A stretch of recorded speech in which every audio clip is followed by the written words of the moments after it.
예, 정인 나오십시오.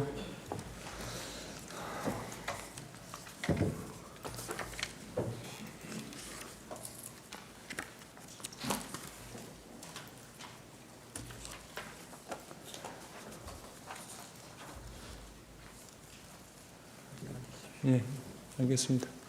우선 1시간 이상 기다리게 해서 죄송합니다. 정언 거부권 고지하겠습니다. 정인의 정언으로 인해 본인이나 친족이었던 사람, 법정 대리인, 후견 감독인 형사소추 또는 공소제기를 당하거나 유죄 판결을 받을 사실이 드러날 염려가 있는 경우 사유를 소명하고 정언을 거부할 수 있습니다. 정인이 선서를 하신 후에 개별적인 신문사항에 대해 같은 이유로 정언을 거부할 수 있습니다. 거짓말을 하면 위정죄로 처벌받을 수 있습니다. 선서하십시오. 선서, 양심에 따라 숨김과 보탬이 없이 사실 그대로 말하고 만일 거짓말이 있으면 위증의 벌을 받기로 맹세합니다. 증인 김용빈.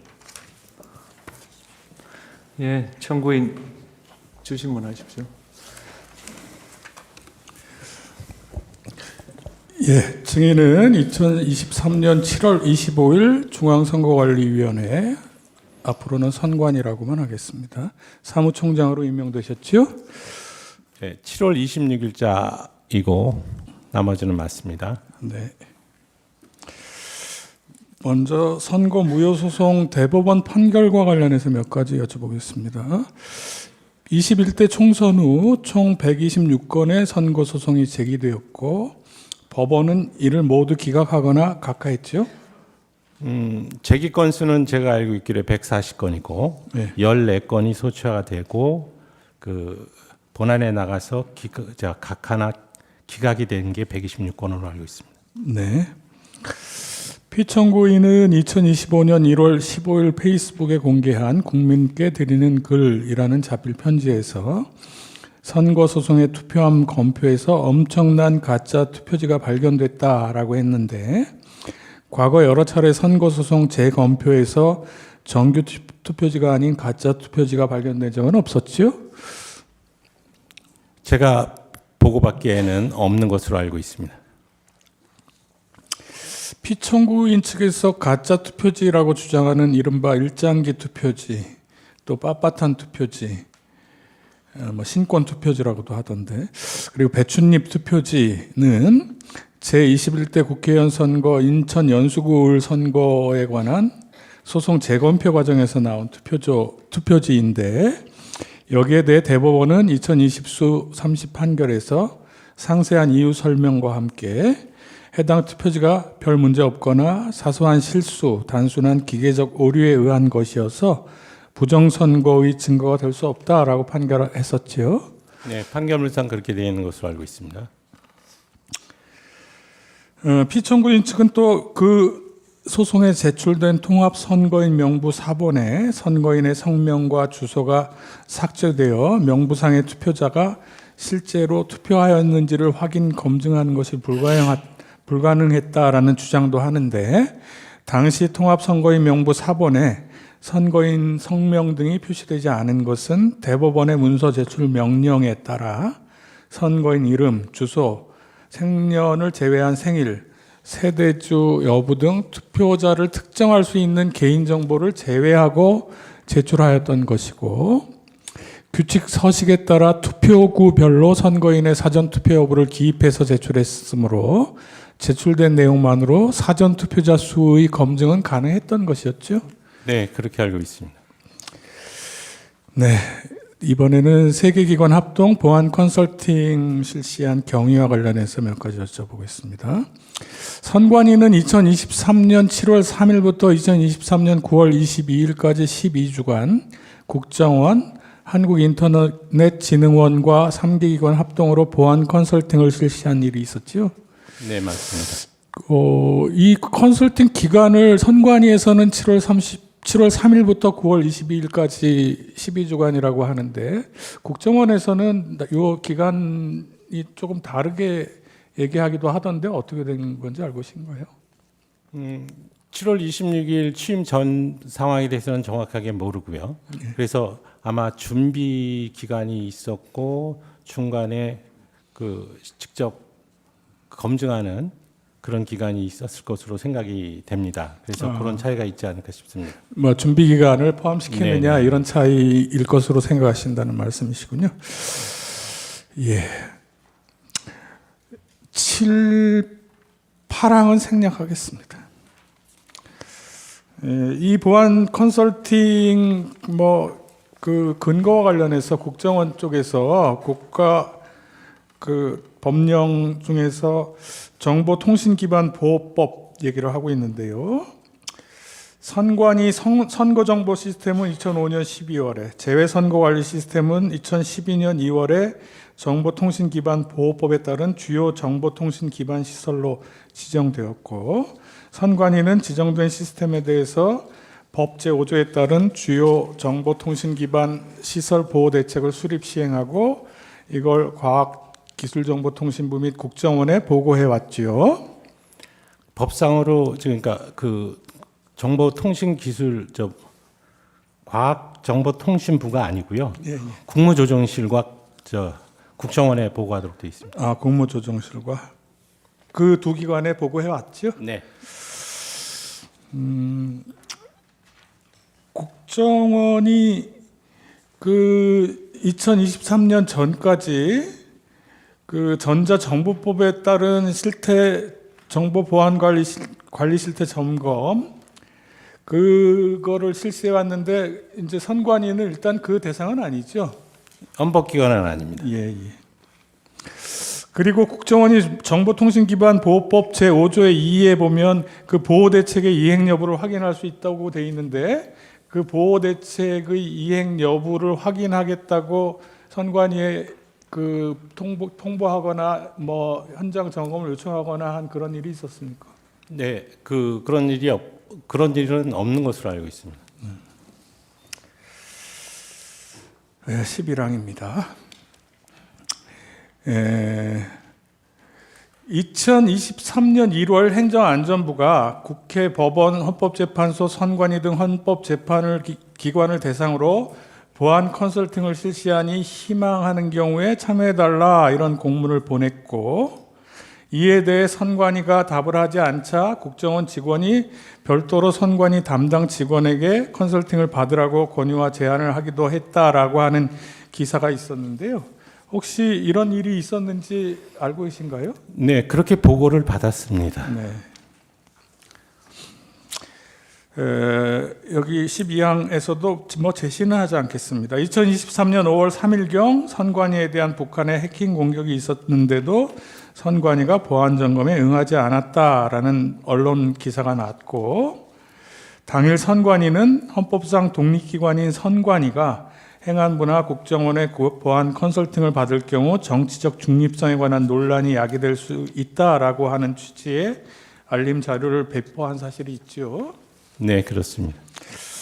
그럼에도 불구하고 여당 국회의원들이 선관위를 비판하는 기자회견을 하고 연이어 선관위 간부 자녀들의 특혜 채용 의혹 등이 불거지면서 선관위에 대한 비판 여론이 커져서 2023년 5월 23일 선관위는 이제 3개 기관 합동으로 보안 컨설팅을 하겠다 이런 발표를 했죠. 네, 그렇게 보고를 받았습니다. 네.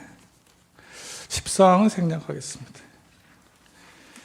보안 컨설팅 점검 결과 발표와 관련해서 2023년 10월 10일 국정원이 언론기관을 상대로 투개표 시스템 해킹 취약점 등 선관위 사이버 보안 관리 부실 확인이라는 제목으로 보도자료를 배포했고 또 그 점검 결과를 브리핑하기도 하고 그랬던 내용 알고 계시죠? 네.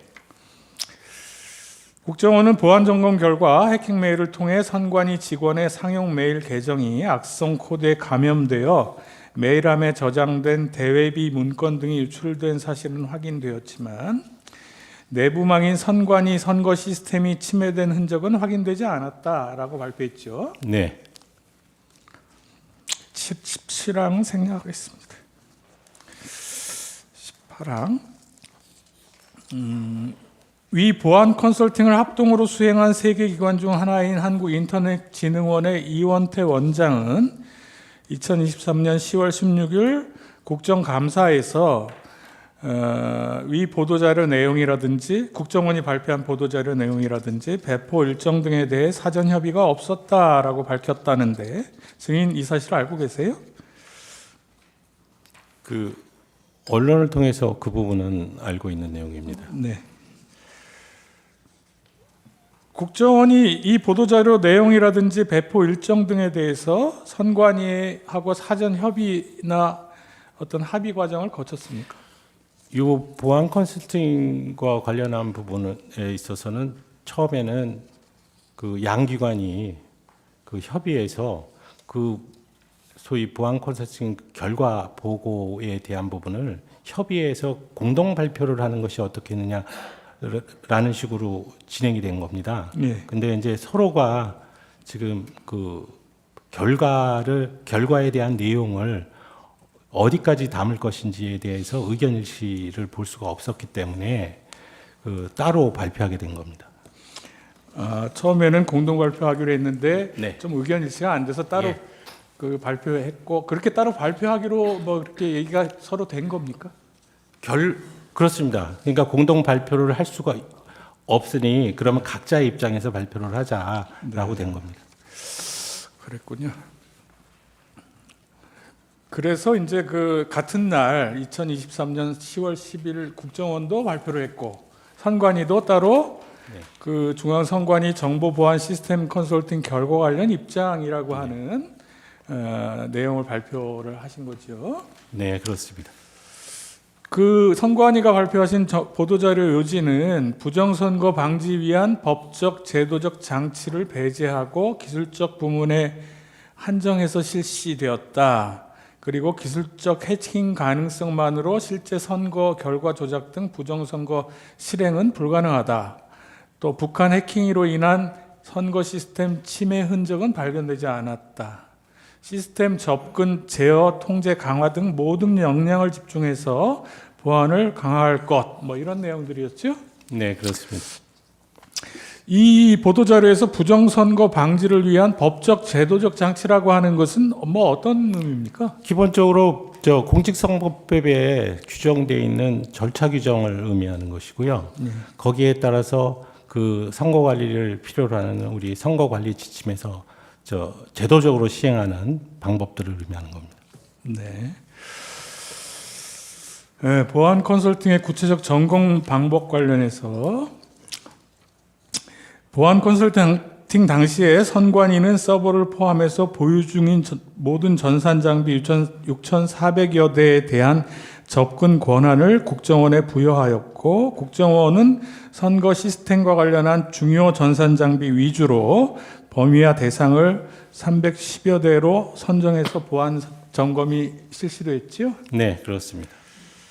당시에 보안 점검 미실시 전산 장비는 선거 시스템과 관련이 적은 일선 선관위 직원들의 일상 업무 수행에 사용되는 PC 자원이 대부분이었습니까? 네, 개인 PC가 6천여 대 정도 네. 지금 그 서버, 그러니까 그 선거 서버와 같이 그게 점검 대상이 됐었던 겁니다. 그러니까 그 개인 PC가 거의 6천여 대인데 그 개인 PC보다는 이제 선거 시스템에 사용되는 그렇습니다. 서버 위주로 네. 점검이 점검이 됐다는 말씀이시고, 그 피청구인 측에서는 이 점검 당시에 5%만 점검에 응하고 나머지 6,400여 대 나머지 95%는 뭐 불응했다 이런 얘기도 하는데 그런 적이 있습니까?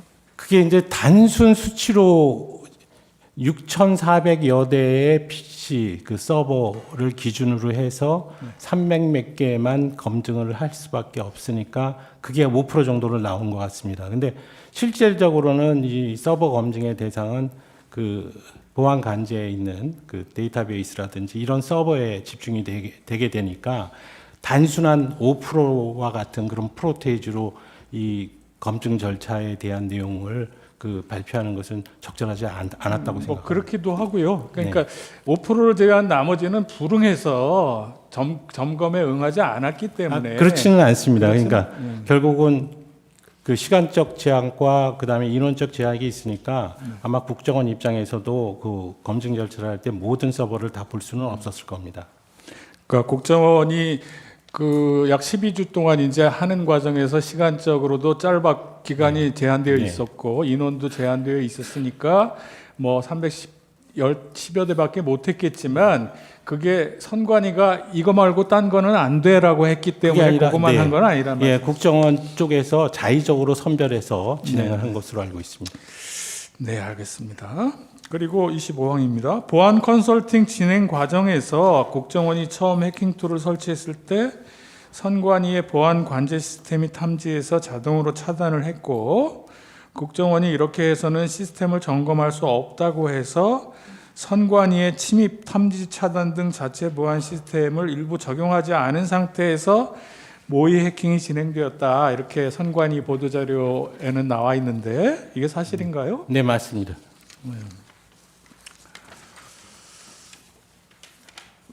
또 보안 컨설팅을 위해서 선관위는 국정원 측에 시스템 구성도, 정보 자산 현황, 시스템 접속 관리자, 테스트 계정을 사전에 제공했었지요. 네, 그렇습니다.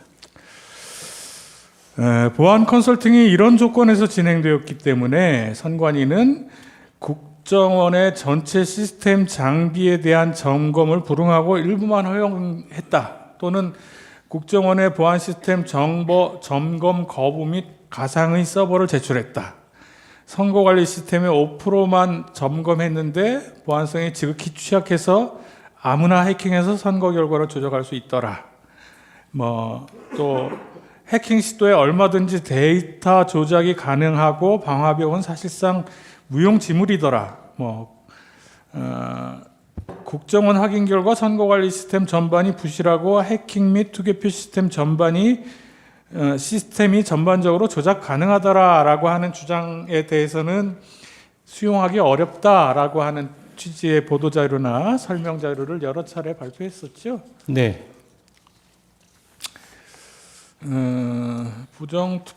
부정선거 주장에 관한 반박 관련해서 몇 가지 여쭤보겠습니다. 우리나라 투개표는 실물 투표와 공개 수작업 개표 방식으로 진행되고 정보 시스템과 기계 장치는 이걸 보조하는 수단으로 사용되죠. 네, 그렇습니다. 또 투개표 과정에서 수많은 사무원, 관계 공무원, 공공기관 직원, 참관인 등이 참여하고 있고 실물 투표지를 통해서 개표 결과를 검증할 수 있지요. 네, 그렇습니다.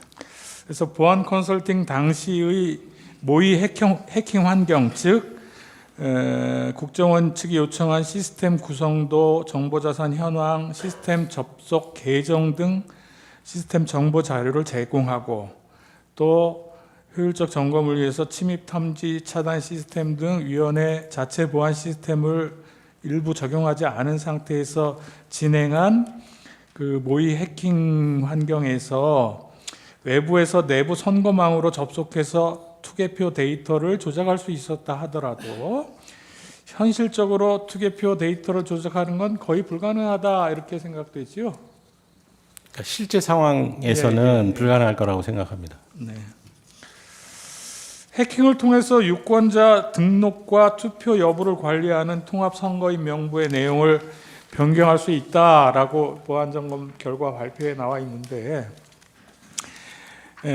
현실에서는 선거인 명부 데이터를 위변조하려면 사전에 서버 및 DB 접속 정보, 데이터 구조 이런 걸 확보하고 보안 관제 시스템을 불능 상태로 만들어야 할 뿐만 아니고 선거인 명부 작성 확정 관련 절차에 관계된 모든 사람과 기관, 지방자치단체 및 행정안전부, 왜냐하면 이 데이터가 서로 검증되고 교차되고 하니까요. 네. 그런 데들이 다 합심해서 그 조작에 관여해야만 가능한 거죠. 논리적으로는 그렇게 됩니다. 지금 선거인 명부 자체를 선관위가 만드는 게 아니라 지방자치단체장이 법상으로 확정시켜서 저희한테 자료를 주도록 돼 있어요. 그러니까 그 자료는 지금 지방자치단체에서 가지고 있는 자료이기 때문에 저희가 서버에 있는 자료를 변경했을 때 그냥 양쪽으로 맞춰서 교체 검증을 해보면 그대로 나타나게 돼 있는 구조입니다. 네. 그래서 이제 현실에서는 이런 게 사실상 불가능하고 지금 보안 점검에서는 아까 얘기한 그런 어떤 해킹 환경을 조성했기 때문에 뭐 그 데이터를 변경할 수 있었다 이렇게 얘기한 것으로 그렇게 보고 있는 거죠. 네.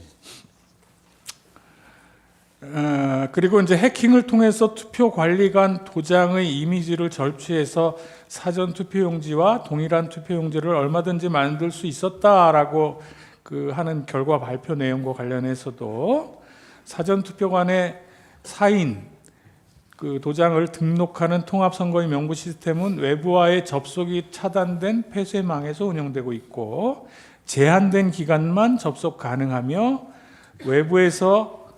가능해서 외부에서 해당 이미지 파일을 취득하는 게 굉장히 어렵지요.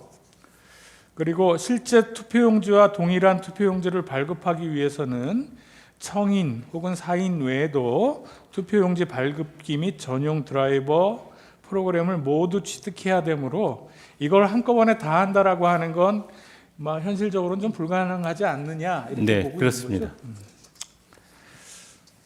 32번은 이렇게 좀 됐습니다. 비밀번호가 매우 단순하다라는 점검 결과와 관련해서는 선관위가 보안 컨설팅 결과를 수용해서 그 단순한 비밀번호를 즉시 변경했고 또 이후 모든 시스템의 비밀번호를 안전한 방식으로 변경하고 주요 시스템의 경우 본인 인증을 포함한 다중 인증 체계로 운영하고 있죠. 네.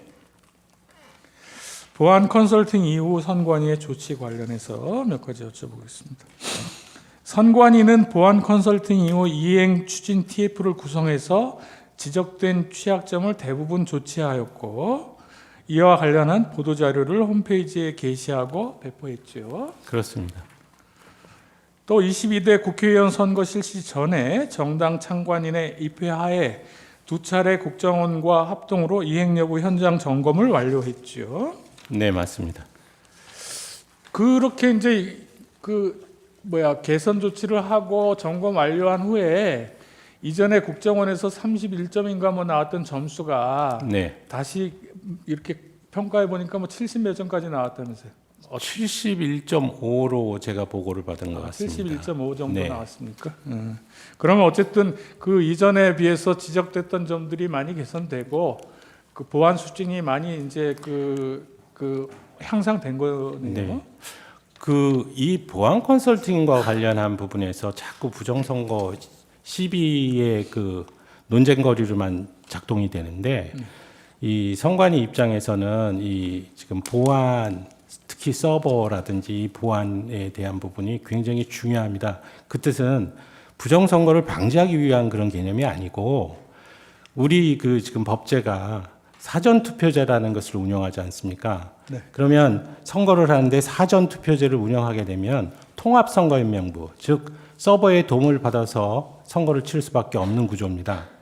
그때 이 서버가 공격을 받아서 통합선거인 명부의 그 조작이라든지 이런 부분들이 가능해지면 그 자체로 그 해당 선거는 무효입니다.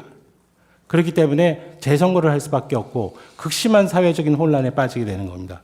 그래서 저희 입장에서도 이 선거관리위원회의 이 서버의 보안 문제가 그렇게 중요한 것이고 또 때마침 국정원에서 그와 같은 내용을 점검하겠다고 하니까 서로 이해관계가 이제 맞아서 진행하게 된 사안입니다. 그래서 적극적으로 그 보안 컨설팅에서 지적된 사항에 대해서는 전부 개선해야 되겠다는 것이 우리의 생각이었고 실제적으로도 이 보안 컨설팅 그 결과 이후에 정부에서 상당한 돈을 지원해서 저희 선거 서버를 개선하였습니다.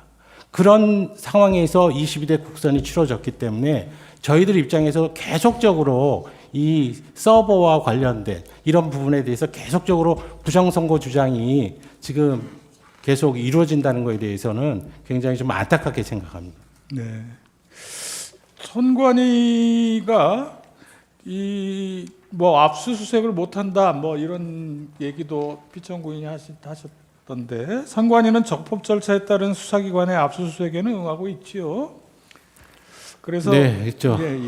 2020년 1월부터 최근까지 경찰과 검찰이 중앙선관위 그리고 지역선관위를 대상으로 하는 압수수색이 181차례였고 윤석열 정부에서 중앙선관위를 대상으로 하는 압수수색도 30차례 있었다라고 하는 보도가 있었는데 맞는 내용이죠?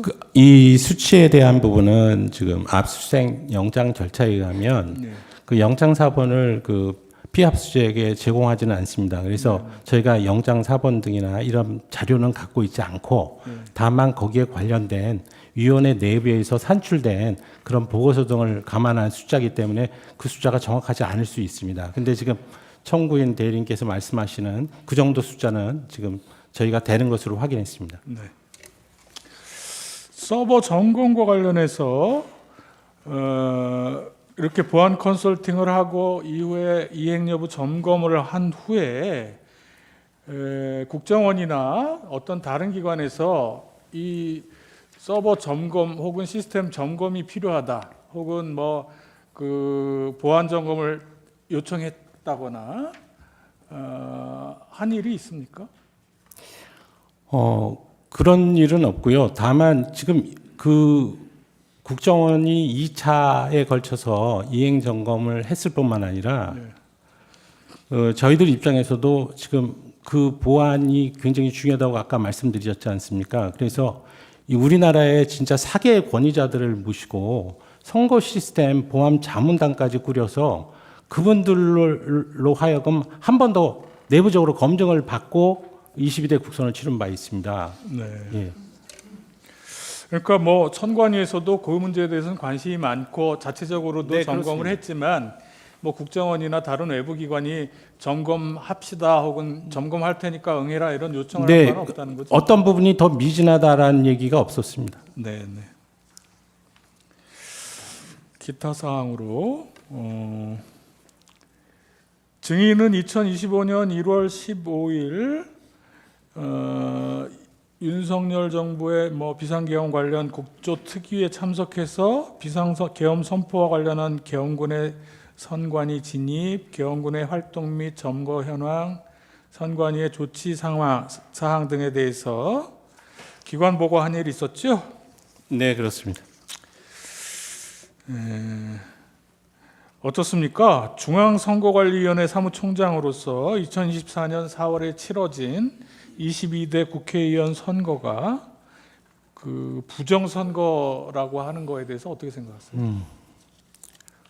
제가 2023년 7월 26일 지금 외부에서 사무총장으로 들어오게 된 그 동기가 기본적으로 21대 그 국선이나 대선을 거치면서 확대됐었던 부정선거론의 상황 하에서 어떻게 22대 국선을 제대로 잘 치를 수 있겠느냐라는 그런 문제 하나하고, 그 다음에 선관위의 그 고위직들의 그 자녀 부정 채용 의혹에 따라서 선관위 그 인사제도라든지 그 조직의 그 비리 개선을 해야 된다는 그런 목적하에 두 가지 명제를 소명으로 받고 이 자리에 들어왔습니다. 그렇기 때문에 22대 국선을 치르는 그기 위해서 나름 많이 제 스스로는 진짜 열과성을 다했다고 생각을 하고요.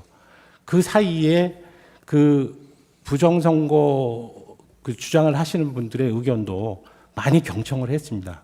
그래서 그 국민들께서 진정으로 이제 이 선거 관리 차원에서 이 볼 수 있는 소위 조금이라도 감추지 않고 투명하게 공개하는 것이 좋겠다는 생각 때문에 몇 가지 제도, 예를 들어서 CCTV 그 영상에 대해서 24시간 공개를 한다든지, 아니면은 지금 그 개표 과정에서 실제적으로 천천히 그 찍힌 투표용지를 제대로 소위 참관인들께서 감시할 수 있도록 수검표 제도를 도입한다든지 그런 절차를 취해 왔기 때문에, 그렇게 함에도 불구하고 계속적으로 이 선관위의 이 선거관리 제도에 허점이 있고 그로 인해서 부정선거라고 생각하시는 국민들이 있으시다고 하는 그런 부분들이 총장으로서는 굉장히 안타까울 뿐입니다. 예. 이상합니다. 1분 남겨놓고요. 반대 신문하십시오. 오태호 변호사입니다. 총장님 앞으로 증인이라 부르는 점 양해 부탁드립니다. 네, 파랑부터 여쭙겠습니다. 네, 을 5호증의 1 좀 제시 부탁드립니다. 네, 작년 5월 20일경 서울신문에서 총 16회에 걸쳐서 선관위 조직의 문제점을 비판하는 특집 기사를 연재했습니다. 보고 받으셨습니까? 복마전 선관이라고. 예. 화면이 안 혹시 떠가지고요. 복마전 선관이라는 제목 못 들어보셨어요? 뭐 그때 당시에 뭐 여러 가지가 있어가지고 네, 네, 네, 네. 그 신문 기사에 그런 식의 그 기사들은 많이 떴던 것으로 알고 있습니다. 네, 을 5호증의 1 조금 띄워주시면 좋겠습니다. 그 선관위는 2023년 5월부터 작년 4월까지 1년간 총 33회에 걸쳐서 해외 출장 및 연수를 진행했는데 선거 문화를 배운다며 몰디브와 코타키 나발루로 출장을 가기도 했지요. 네, 이런 지적을 받았던 것 같습니다. 예. 서울과 인천, 전남, 충북, 대구, 경남, 경기 등 전국적으로 자녀 특혜 채용이 만연하였는데 경남 선관위에서는 평정표의 점수를 사후 조작해서 5명의 합격자 중에 1, 2 순위를 탈락시키고 청탁받은 간부 자녀를 합격시켰습니다. 이에 대해서 내부 고발이 한 건도 없었죠. 내부 고발이라는 그 사안에 대해서 자녀 채용 비리. 예. 네, 이 지금 부분들은 예, 없었던 것 확인하고 그 다음 아닙니다. 여쭙겠습니다. 지금 제가 말씀을 드릴게요. 계속적으로 지금 얘기하는데 조직의 비리와 부정선거론이 과연 그 연관관계가 있을까? 제가 싶은 부정선거 생각이- 이야기도 안 아닙니다. 꺼냈지 않습니까? 아니, 총장님, 자, 제가 질문 시간이 제한되기 때문에 네, 양해 알겠습니다. 부탁드립니다. 예. 근데 이 12항인데요. 선관위의 장기간 가족 채용 비리, 어떠한 내부 견제도 작동하지 않았던 점을 보면 선거 관리에 심각한 문제점이 생겼다 해도 유사한 방식의 폐쇄성이 작동했을 거라고 추정하는 편이 일반 경험에 부합하는데요. 선관위는 이런 채용 비리와는 달리 선거 관리에는 내부 감시와 견제가 잘 작동해 왔다는 입장일 텐데 혹시 그러면 채용 비리와는 달리 선거 관리에는 내부 감시와 견제, 내부 고발 이런 게 잘 이루어질 수 있다고 볼 별도의 제도적인 장치가 혹시 있습니까? 있습니까? 지금 없습니까? 제도 기산이 다 됐습니다. 별도의 제도적인 장치를 네, 네, 마련하셨죠? 네, 네, 네네. 그렇습니다. 총장님 취임 후에 네. 과거와 달리 변화하기 위해 많은 노력을 하고 계시죠? 네, 지금 그러니까 계속적으로 문제가 되는 게 예, 과거의 예. 비리에 노력하시는 거 대해서는 확인하고요. 저희들이 인정을 예. 합니다. 근데 예, 예. 제도 개선이 된 상황에서도 자꾸 예, 제가 과거의 잘못만을 지금 말씀하시는 상황이 되니까 1항으로 다시 네. 여쭙겠습니다. 그 선관위 사무총장으로서 선관위는 정상선거의 기준을 어떻게 설정하고 있습니까? 법에 따른 선거라고 생각합니다. 네, 법에 따른 선거입니까? 예. 어느 유권자가 아무런 하자 없이 유효한 표를 행사했는데 선관위의 잘못으로 무효표가 된다면 네. 그런 사람이 만약에 한 명이라도 있으면은 정상 선거입니까 아닙니까? 아닙니다. 을 3호층의 2 좀 제시 부탁드립니다. 저기서 저 중앙에서 좀 제시 가능한데. 예. 소위 그 일장기 투표 들어보셨지요? 예. 네. 투표 관리관 인형이 뭉개진 일장기 투표. 예, 그러면은 연수을 재검표를 통해서 인형이 뭉개진 투표지 294매가 새롭게 무효표로 판정받았습니다. 그러니까 재검표 이전에는 이거는 유효표로 카운트되어 있다가 적어도 숫자상 네. 재검표에서 무려 네. 294표가 갑자기 무효표가 되었습니다. 네. 만약에 이 표가 진정한 표라면은 이 표를 찍었던 유권자는 네. 애초에 자기 표는 유효한 권리로 행사된 줄 알았다가 어쩌면 자기도 모르는 새에 재검표에 자기 표는 무효표가 돼버린 겁니다. 정상 선거입니까? 그 선거 관리 부실 사례입니다. 지금 그러니까 이 선거 관리의 부실 사례 이렇게 해서는 안 되죠. 네. 네. 그래서 좋습니다. 그래서 선관위는 세간에서 이상 투표지로 거론되는 투표지들 모두가 소송에서 유효표로 판정되었기에 문제가 없는 표라고 자꾸 말합니다. 그런데 단적으로 지금 294표가 유효표로 계산됐다가 재검표에서 무효표로 바뀌어버립니다. 그러면은 이렇게 선관위는 294장에 대해서는 적어도 수정된 입장을 좀 발표해야 되는 거 아닙니까?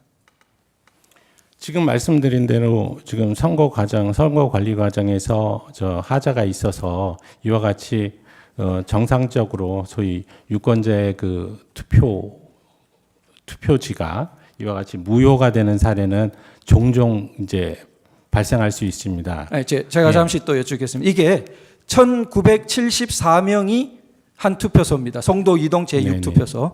1974명의 투표소에서 갑자기 재검표에서 294명의 표가 무효표로 바뀌어버렸습니다. 15% 바뀌어버렸어요. 그러면 이런 사례를 들어보셨습니까? 잘못된 겁니다. 그러니까 근데 이런 문제는 사례를 뭐냐면, 들어보신 적이 있냐고요. 자, 그러면 지금 부정선거를 하는데 이거 못 아니, 느껴지요? 제가 총장님 잘 아시겠지만 그러니까 이게 사전 제가 투표를 신문 시간이 공격하시는 있습니다. 건지 지금 제가 질문하는 답을 조금 공격하시는 건지 부탁드리고요. 모르겠는데 예, 제가 무리스런 질문하지도 않지 않습니까? 이런 유사한 사례를 들어본 적이 있으시냐고요. 이 사례가 있지만 이렇게 네. 비슷한 다른 거는 없죠. 이 사례 들어보셨겠지만 네. 예. 자, 그리고 선관위는 이런 투표관이 인형이 인주 없이 찍으면 되는 만년 도장에 잉크가 새어 나와서 저렇게 뭉개진 투표자가 나왔다는 입장입니까? 대법원 판결이 그렇게 돼 있지 않습니까? 잉크가 새어 나왔습니까? 아니 이 부분에 대한 부분은 제가 직접 경험한 내용이 아닙니다. 다만 이 부분에 대해서는 대법원 판결에서 그렇게 설치를 했다라는 것 정도만 총장님은 알고 어떻게 있습니다. 된지 잘 모르시고요? 네. 네, 알겠습니다. 자, 을 157호증인데요.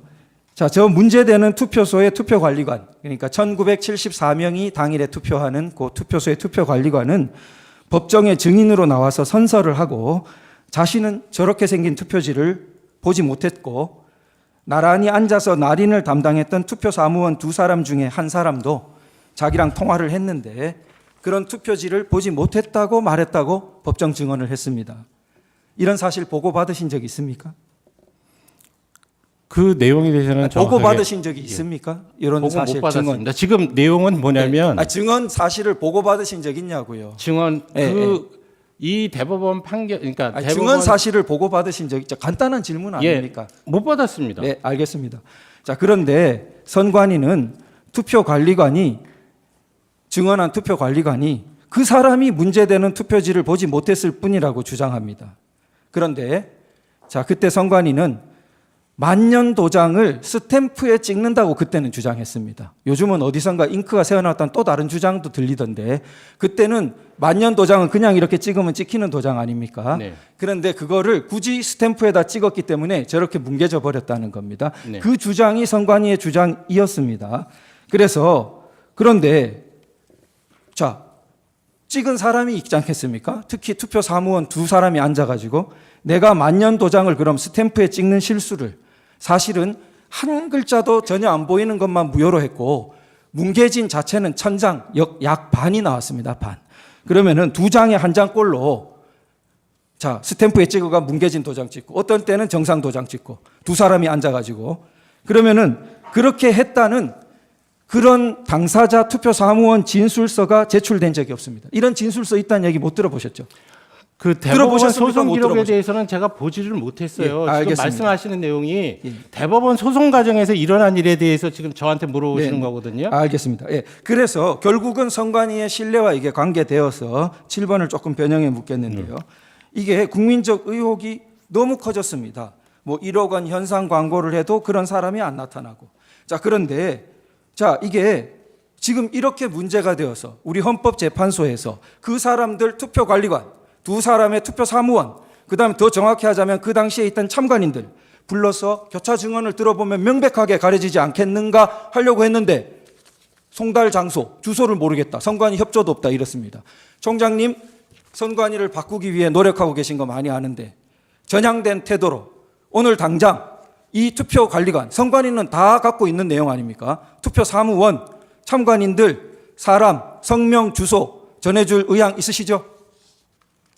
지금 21대 국회의원 선거와 관련해서는 임기 만료가 된 상황입니다. 그래서 그 자료가 지금 있는지 없는지는 제가 잘 모르겠는데 그 부분에 대해서 제가 협조를 할 필요가 있다면 뭐 협조해드릴 그 의사도 좋습니다. 있습니다. 예, 4년 전 자료는 당연히 있을 거라고 생각되고요. 예, 그 부분 총장님 그 당연히 이렇게 그 성명 근데 주소 대법원 협조해- 선거 과정에서 그분 나와서 뭐 증언했다는 거 아니에요?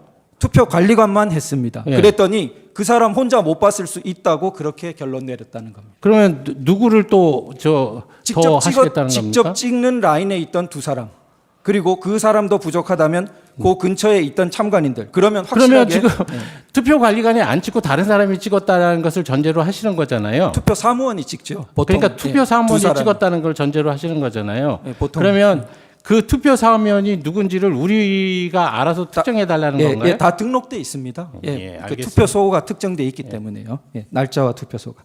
좋습니다. 18항인데요. 자, 그 주신문 2항, 3항, 38항 관련입니다. 자, 투표소마다 투표록이 비치되지 않습니까? 네. 예, 투표록에 이제 특기 사항을 기재하는 란도 있고요. 그 기재되는 특기 사항을 보면은 뭐 투표 관리관, 사인, 날인, 누락 사항 등 해가지고 이렇게 부동 문자로 딱 찍혀 있지 않습니까? 그러면 이제 선거관리상 특기 사항을 쓰는 이유는 만약에 특기 사항이 생겼는데 이걸 안 써놓으면 개표 시에 이거 무효표 아니냐 이렇게 헷갈리지 말라고 날인 예를 들어 날인 누락 투표지가 나오더라도 여기 써놓으면 그 무효표로 하지 마라 이런 취지 아니겠습니까? 여러 가지 투표소에서 일어난 일에 대해서 쓰는 것으로 알고 있습니다. 예. 을 159호증 24면인데요. 이제 파주을 재검표 검증 조서 중 일부분입니다. 자, 그런데 2020년 4월 15일 파주시 금촌 이동 제2투표소 투표록에 좀 제시해 주시면 좋겠습니다. 을 159호증 159의 그 24면입니다. 23, 24. 자, 그러면은 그 투표록에 어떻게 딱 정자로 손글씨로 기재되어 있냐면 오전 09시 30분 때에 약 20장의 투표 용지가 투표관리관 도장 날인 없이 선거인에게 교부됨. 자, 이제 투표관리관 날인 없이 그 다음 페이지입니다. 저런 투표록의 그 다음 특기사항을 보면 저렇게 손글씨로 또박또박 아주 글씨가 정자입니다. 그렇게 기재되어 있습니다. 저 글씨 보통 누가 씁니까? 특기사항에? 투표관리관이 쓰도록 그렇죠. 돼 있을 투표관리관이죠. 겁니다. 네. 자, 그러면은 그 밑에 보면은 국회의원 선거투표 1년 번호지 한 건에 대하여 절취하지 못함. 특기사항이 두 개 있었습니다. 네. 약 20장은 도장 찍지 못하고 나가버려가지고 투표함에 들어가 버렸고 하나는 1년 번호지를 절취하지 못하고 가버렸습니다. 자, 그래서 무효표 하지 마라고 이렇게 써놨습니다. 자, 그런데 재검표가 이렇게 이루어지면은 금촌 이동 제2투표소 당일 투표지들을 쭉 재검표하면은 우리는 당연히 어떻게 생각하게 됩니까? 투표관리관 도장이 없는 약 20장의 투표지와 미절치된 투표지 한 장이 나와야죠. 그런데 을 159호증 요건 이제 제시 안 하셔도 됩니다. 을 159호증 검증조서증 신면에 보시면은 안 나왔다는 겁니다. 안 나왔어요. 검증조서상에 그게 안 나왔다는 게 확인됐어요. 다른 동네에는 투표록에 그 기재가 없는데 나온 것이 기재되어 있기 때문에 못 보는 게 아닙니다. 못 찾는 게 아니에요. 아주 많은 사람이 일반 개표 때보다 더 많은 인원이 진짜 더 수개표로 하면서 찾습니다. 그런데 거기서 안 나왔어요. 어디 갔습니까? 안 나왔어요. 자, 그러면은 금촌 이동 제2투표소가 재검표 때 나온 게 진정한 투표지라면은 당연히 저 투표록에 기재된 관인 없는 날인 없는 투표지 약 20장, 1년 번호 미절치 투표지 한 장이 나와야 되는데 안 나오니까 그러면은 심지어 어떤 기사 보도까지 있냐 하면은 저 재검표 날에 오전 일찍 아침 일찍 선관위가 위조 투표함을 막 들여보내는 정황을 법원 경위가 보고 자기들끼리 담배를 피면서 이야기하는 것을 녹취했다는 보도 정황까지 있습니다. 들어보신 적은 없죠, 총장님이? 혹시 있습니까? 지금 그게 그 대법원 소송 중에 그랬다는 겁니까? 예, 소송으로 다루어졌던 사건 중에 하나입니다. 그러니까 물론 판결문만 지금 보시면 이런 아니, 그러니까 이야기는 위조 저기 투표지가 네. 대법원 소송 중에 들어갔다는 얘기예요? 자, 이런 재검표를 해보니까 투표록에 저렇게 기재되어 있는데 재검표장에 나타난 투표지에는 저런 특기사항 투표지가 없더라는 겁니다. 네. 그런데 판결문만 보시면 모르는 게 이런 말하기 곤란한 사항은 판결문에 아예 쓰지도 않습니다. 그러니까 판결문만 보시면은 이런 문제가 있다는 자체를 인식할 수 없게 되어 있습니다. 물론 원고의 준비 서면이나 모든 그 당시에 유튜브나 다 주장하던 것들은 남아 있습니다. 역사에서 지울 수는 없습니다. 자, 그래서 이런 것들 때문에 국민들은 의혹을 가질 수밖에 없고 밥도 잘 안 넘어가고 잠도 잘 안 오고 미치겠다는 겁니다. 그러면은 총장님, 역시 총장님 오셔서 전향적인 태도에 대해서 너무 치아드리고 다시 한번 전향적인 태도로 이 투표 관리관 그리고 그 투표 사무원, 당시 참관인들, 선관위가 명단, 주소, 성명 다 갖고 있습니다. 전향적으로 제출해 주시면 우리가 증인 신청할 수 있습니다. 하시겠죠? 제출해 주시겠죠? 그러니까 이 선관위가 그렇게 해야 될 그 이유가 있는지는 모르겠어요. 지금 말씀드리는 내용은 자, 제가 말씀드릴게요. 제가 말씀드릴게요. 잠깐 저희가 증인 신청을 위해서 자, 지금 질문하시는 내용이 뭐냐면 선관위의 선거 관리에 대한 내용이라기보다는 지금 선관위의 선거 소송에 관련해서 대법원이 한 아니요 얘기에 지금 대해서 지금 말씀을 드리는 것 같습니다. 선관위가 투표한 같은 거 다 관리하시지 않습니까? 네. 제대로 관리했다면 저런 투표지가 나와야 되는 거 아닙니까? 안 나왔기 때문에 그러니까 제가 말씀드리는 것은 이 지금 21대 국선은 제가 관리한 게 아니기 때문에 정확한 내용을 몰라요. 압니다. 그리고 지금 내가 말씀드리고 싶은 얘기는 아는 얘기는 판결문이나 기타 보고서를 보고 지금 아는 내용인데 그렇게 자세하게 선거 소송 중에서 어떤 일이 있었느냐라는 부분을 저한테 물어보시면 제가 답변할 수가 없고 지금 대법원에서 확정 판결이 된 사안에 대해서 네. 또 다른 헌법기관인 사무총장이 나와서 대법원 판결이 문제가 있으니 이런 부분을 다시 조사하겠으니 여기에 응해달라는 요구에 응할 수 있겠냐 그 말씀을 드리는 거예요. 제가 총장님께 어떤 판결에 문제점이 있다는 진술을 말씀드렸던 것도 아니고요. 제가 그렇게 해달라면서요. 아니요, 저는 이런 취지입니다. 뭐냐 하면은 저는 늘 안타까워한 것인데요. 총장님이 안타까워하신 거랑 통한다고 생각됩니다. 자, 선관위는 국민들의 사랑을 받아야 됩니다. 예, 자유민주주의의 꽃이라는 우리 선거를 관리하는 선관위가 만일 아름다운 모습이라면은 국민들의 가장 사랑을 받아야 됩니다. 그런데 정반대로 되어 있는 현실이 너무 안타깝죠.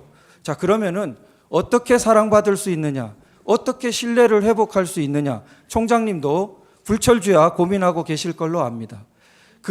다시 한번 신뢰를 회복할 수 있는 간단한 길 중에 하나는 지금 현재 우리 헌법재판소에서는 대통령 비상계엄으로 선관위의 병력이 일부 들어간 건 몇 사람도 없는데 어쨌든 병력이 출동하고 선거 관리 시스템을 점검 지시했다는 문제 때문에 그 쟁점이 당연히 쟁점으로 나와 있습니다.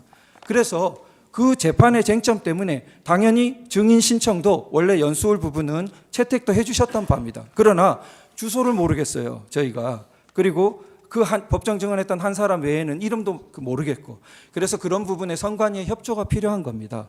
그러면은 만약에 보십시오, 이런 협조가 안 된다면은 국민들이 선관위를 믿겠습니까? 사랑하겠습니까? 그런 취지에서 말씀드린 겁니다. 다시 제 본년의 신문으로 넘어가겠습니다. 36항입니다. 주신문 2항 내지 5항 관련인데요. 선관위는 선거 소송에서 종이 감정 결과 문제가 없다는 입장을 유지하고 계시죠? 예. 그런데 연수울 선거 소송에 보면 본드풀이 떡칠된 투표지가 있는데 이런 걸 원고가 감정을 요구하니까 감정 대상으로 안 받아줬습니다. 이런 사실은 모르시죠? 예. 그래서 자, 이게 그때 어떤 일이 있었냐면 피고 선관위가 비교 대상 투표지가 필요하니까 그럼 비교 대상이 원래는 당시 21대 국회의원 선거에 관계된 두 종류밖에 없었습니다. 보통 두 종류 쓰지 않습니까?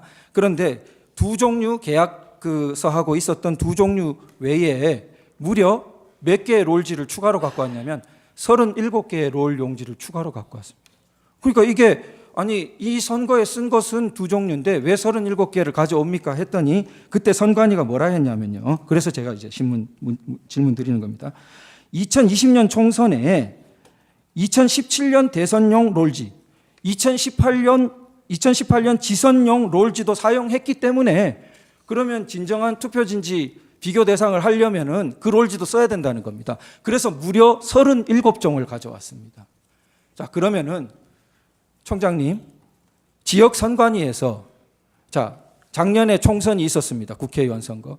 그 롤지 남겨두고 있다가 다음에 선거 다시 치러지면은 지방선거에 다시 그 용지 씁니까? 씁니다.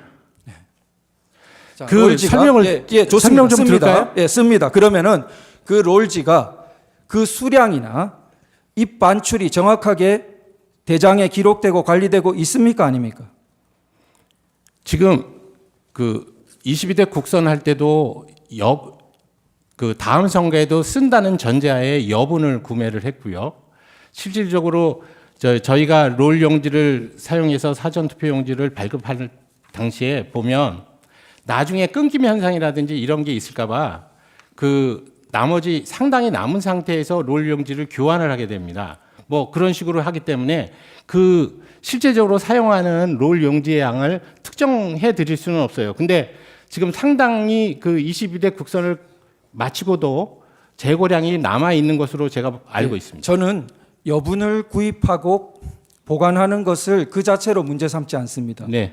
그러나 그것은 엄격하게 관리돼야 된다는 데 동의하실 겁니다. 예, 동의합니다. 예, 만약에 그게 관리가 안 되면은 위조 투표지로 쉽게 사용되지 않겠습니까? 그런데 그 당시 연수을 그 비교 대상에는 라벨 붙지 않은 심지어 롤 용지까지 가져왔습니다. 그게 다 사진 증거로 남아 있습니다. 그게 선관위의 당시에 물론 총장님 때는 아닙니다.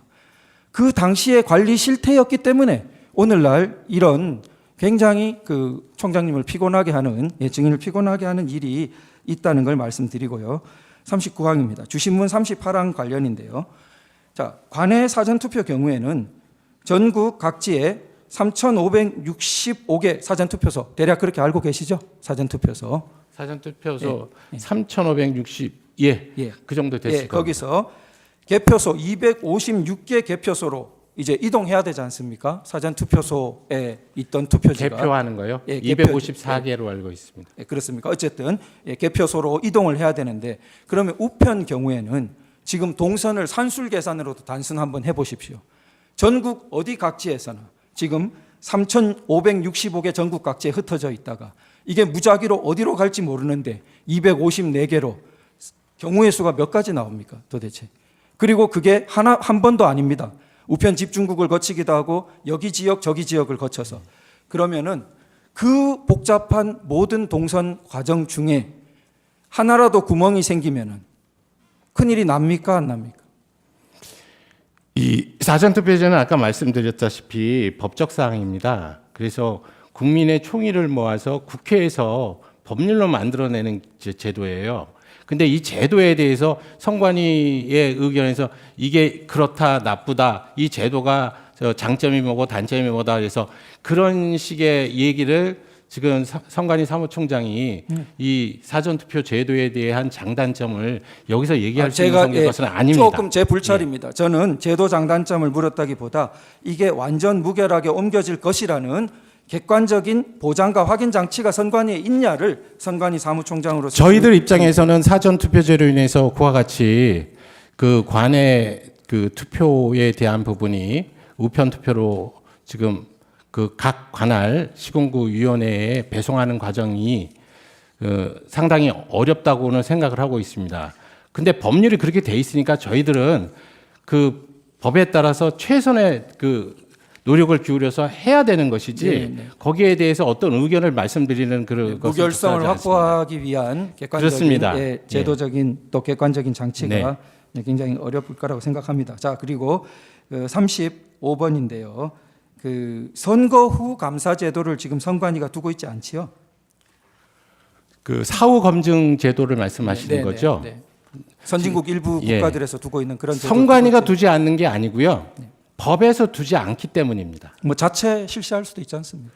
지금 말씀하시는 대로 개표가 끝나면 봉인을 합니다. 근데 마치 잘 모르시는 분들은 선관위 내부에 있는 자료들이니까 선관위가 필요에 따라서 그거를 개표도 그 봉인도 뜯어가지고 볼 수 있고 뭐 이런 식으로 생각을 하시는 모양인데 법률에 정해진 절차 이외에는 그 봉인은 함부로 뜯어서는 안 됩니다. 그러면 추가 질문 조금 드리겠습니다. 제가 5분밖에 안 남아서요. 답변 포함이거든요. 자, 선관위가 투표자 명부를 기준으로 그 명부에 투표했다고 하는 기재되어 있는 사람하고 그 다음에 어느 지역만 샘플해서라도 그 사람 기재는 그렇게 되어 있는데 실제 투표한 거 맞는지 표본조사처럼 이렇게 해서 신뢰를 높이기 위해서 그런 조사를 한 적이 있습니까? 없습니까? 누차 말씀드리지만 지금 선거가 끝나면 그 관할 선거구위원회는 그 장부 서류를 봉인해서 보관하도록 돼 있어요. 근데 그거를 꺼내 가지고 다시 본다는 말씀이시잖아요.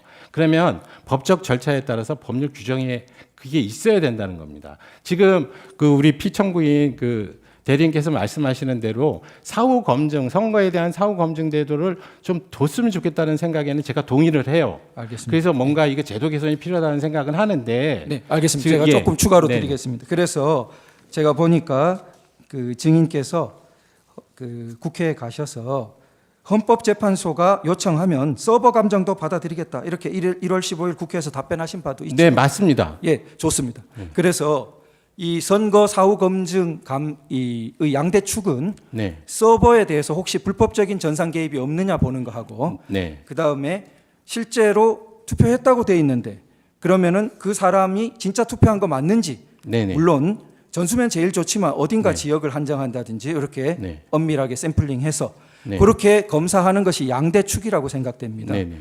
자, 물론 우리 서버 감정은 오프라인 감정 말하시는 거죠? 예.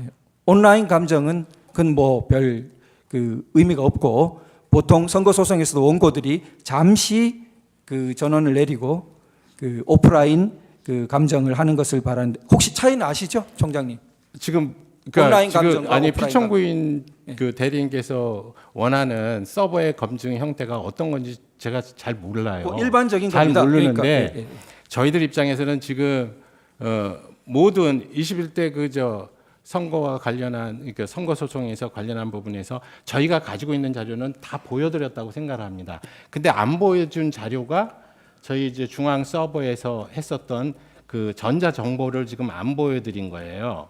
근데 사실은 이게 저희들 입장에서는 이게 의미가 없다라고 몇 번을 말씀드리잖아요. 그다음 제가 실물 조금 투표제니까. 드리겠습니다. 네. 그런데 감정 말고 저희들 입장에서는 네. 이 소위 전자 정보 서버에 있는 내용 안에 데이터베이스도 필요하다면 검증에 응하겠다는 취지입니다. 예. 그리고 그러면은 양대 축인 실제 투표자 수 검증 아주 국한된 샘플링을 해서 말이죠. 거기에 대해서도 전향적인 응하겠다 이런 의사가 있으시다는 거잖아요.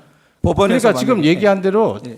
임의적으로 내지는 자율적으로 저희가 할 수가 없다고 그렇죠, 말씀드렸으니까 물론, 예, 예. 지금 공식적인 이 헌재나 법원에서 예, 예. 검증 요청이 신청에 예. 대해서 예, 저 채택을 하시고 네, 검증을 하시겠다 그러면 네. 저희는 어떤 방법을 있는지 다 보여드릴 수 있다는 예, 취지입니다. 답변 아주 감사합니다. 그 시간은 제가 뒤로 미루겠습니다.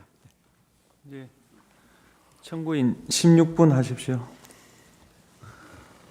네, 저희 준비한 제주신문 전에 한 두 가지만 간단하게 좀 확인하겠습니다. 아까 앞에 저희 측 주신문에서 그 2023년에 국정원하고 그 3개 기관 합동으로 보안 점검할 때요. 네. 그때 선관위에서 제공한 게 전산 장비가 전체 개수가 6,400여 대였고, 근데 이 중에 개인 PC가 6,000여 대라고 하셨지 않습니까? 네. 그렇습니까? 그러면 그 나머지 400여 대는 서버라고 보면 되는 겁니까? 그 지금 이런 소송 과정에서 사실은 이게 다 이게 대비 그 비밀 사항이에요. 서버 개수라든지 이런 것들. 그래요? 그래서 뭐 이렇게 하는데 네. 지금 말씀드리는 6,000여 대 그 PC라는 뜻은 저희 직원이 3,000명 정도 됩니다. 네. 그런데 직원이 사용하는 그 PC가 내부망과 망이 분리가 외부망 돼 있으니까. 두 대의 PC를 사용하니까 네. 그렇게 대충 계산을 한 겁니다. 네, 네, 알겠습니다. 그러면 실제로 국정원에서 보안 점검하면서 봤다는 그 5% 300여 대겠죠. 그러면 그 300여 대는 개인 PC도 포함되어 있고 서버도 있지만, 포함되어 예, 있고. 서버도 포함되어 있는 겁니다. 네, 알겠습니다. 그리고 이건 뭐 선거하고는 관계 없는 얘기인데 확인차 이 계엄 당일날 선관위 여기저기 지금 저 뭐 과천청사도 그렇고 관악청사, 수원, 연수원 다 군이 들어왔지 않습니까? 그거는 저희 시스템으로 다 확인한 내용인데 확인차 여쭤보면 그 당시에 선관위에서 군 투입 요청을 한 사실은 전혀 없으시지요? 네, 없죠. 예. 네, 이상입니다. 준비한 것 이어서 묻겠습니다.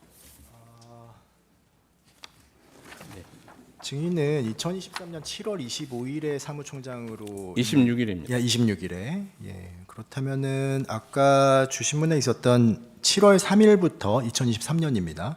9월 22일까지의 국정원 비롯해서 3개 기관 합동으로 했던 보안 컨설팅은 결국 사무총장님이 다 하신 거네요, 증인께서. 거의 대부분. 제가 한 거는 아니죠. 아, 물론 그렇죠. 예, 계실 때 진행된 거죠. 뭐 그렇다고 예. 할 수 있습니다. 뭐 아까 그 국정원에서 증인으로 나오셨는데 이제 그분께서 말씀하신 게 원래 증인께서 사무총장이 되시기 전까지는 선관위에서 협조가 잘 안 돼가지고 점검이 잘 안 됐었는데 증인이 취임한 이후에 협조가 돼서 그때부터 점검이 시작되었다 이렇게 말씀을 하셨거든요. 네. 예. 그래서 뭐 증인께서는 당연히 다 명명백백히 밝히실 거니까 다 협조를 잘 하신 거잖아요, 그렇죠? 네. 예. 어차피 받기로 한 거 확실하게 그러니까요. 예, 줘야 된다고 생각했습니다. 그러니까요. 혹시 그 증인께서 사무총장으로 임명되면서 네. 피청구인으로부터 이런 보안 컨설팅에 잘 응해달라 이런 권고를 받으신 적이 있나요? 저는 피청구인과 계속적으로 제가 총장에 취임할 때서부터 그런 얘기가 있었지만 한 번도 사적으로 만나본 적이 없고 그간에 신년 그 인사할 때 신년 할애식에서 잠깐 그 뵙고 인사한 거하고 그다음에 부친당 당하셨을 때 잠깐 인사한 거 그거 두 개밖에 없고요. 일단 대통령께서도 뭐 그렇게 생각했는지는 모르지만 저 입장에서는 이 선거관리 그 사무총장이라는 지위가 기본적으로 정치적으로 매우 민감한 자리 아닙니까? 그래서 공적인 사무총장의 언행 자체가 그 정치적 중립성의 시비를 불러일으키기 굉장히 좋은 자리라고 생각을 했습니다. 그래서 예. 저 스스로가 그 소위 공적인 그 사무총장이 해야 되는 업무 이외의 것은 절대 안 하겠다라는 생각을 했었고요.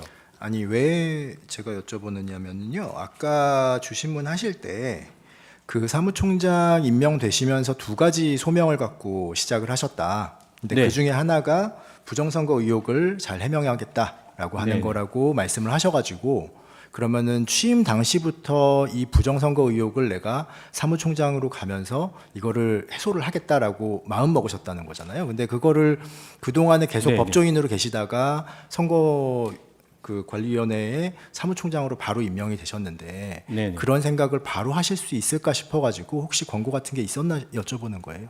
당시 저 사법연수원장을 하고 있었을 그렇죠, 때고요. 사법연수원장, 예. 그 지금 그때 그 저한테 권유를 하신 분이 지금 현재 노태학 그 위원장하고 그다음에 그 선거관리위원회 상임위원이신 분이 공교롭게 저하고 연수원 동기입니다. 다 16기.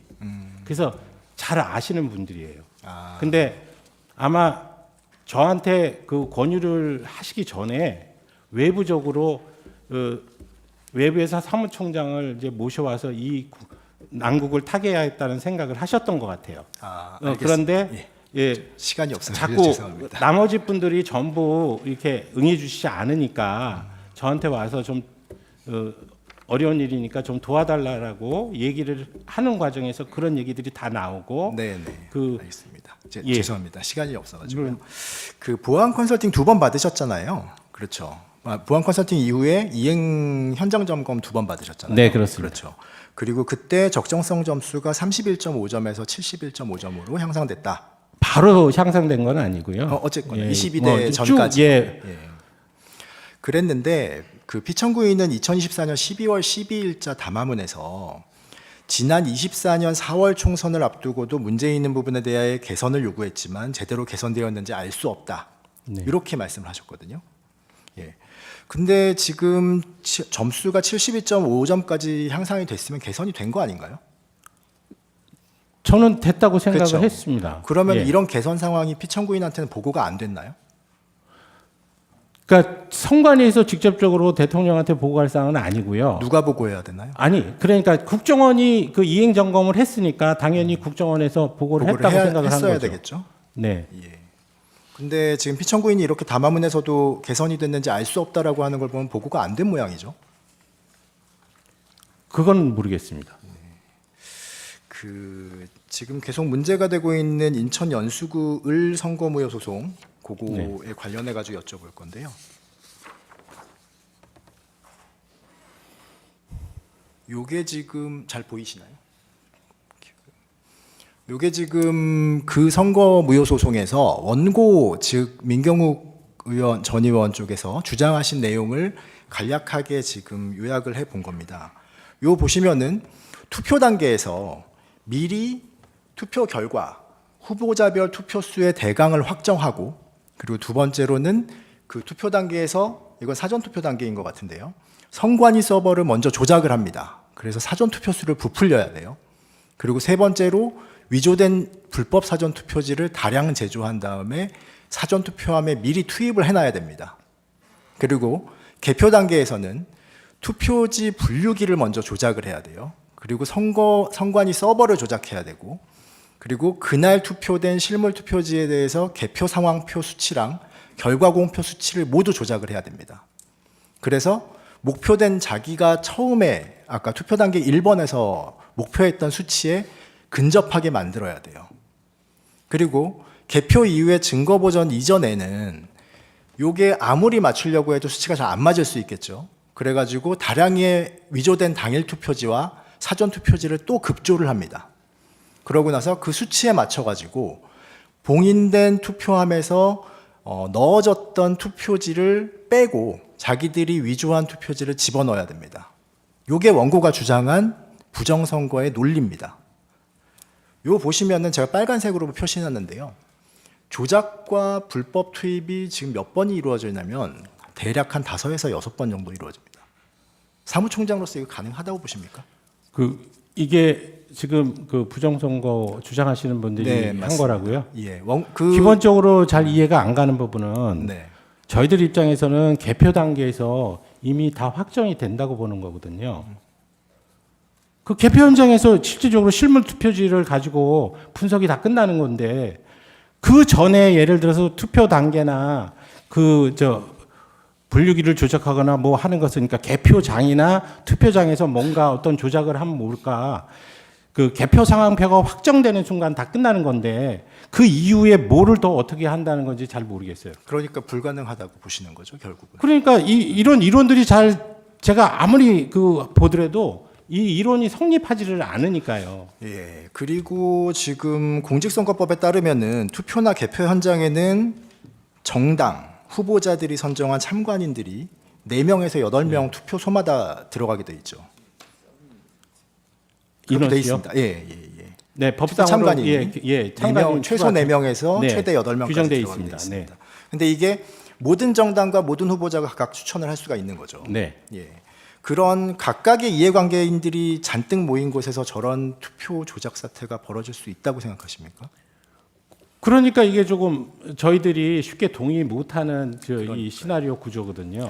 거기다가 그래서- 잠시만요. 거기다가 바로 이 대법원 사건에서는 그 부정투표를 주장하시는 분이 사전투표용지 일련 번호 QR 코드가 조작됐다 이런 주장도 또 하셨어요. 네. 그래가지고 사전투표지 45,565표 요거를 부정투표를 주장하시는 분이 제공한 프로그램을 이용해서 검증을 합니다.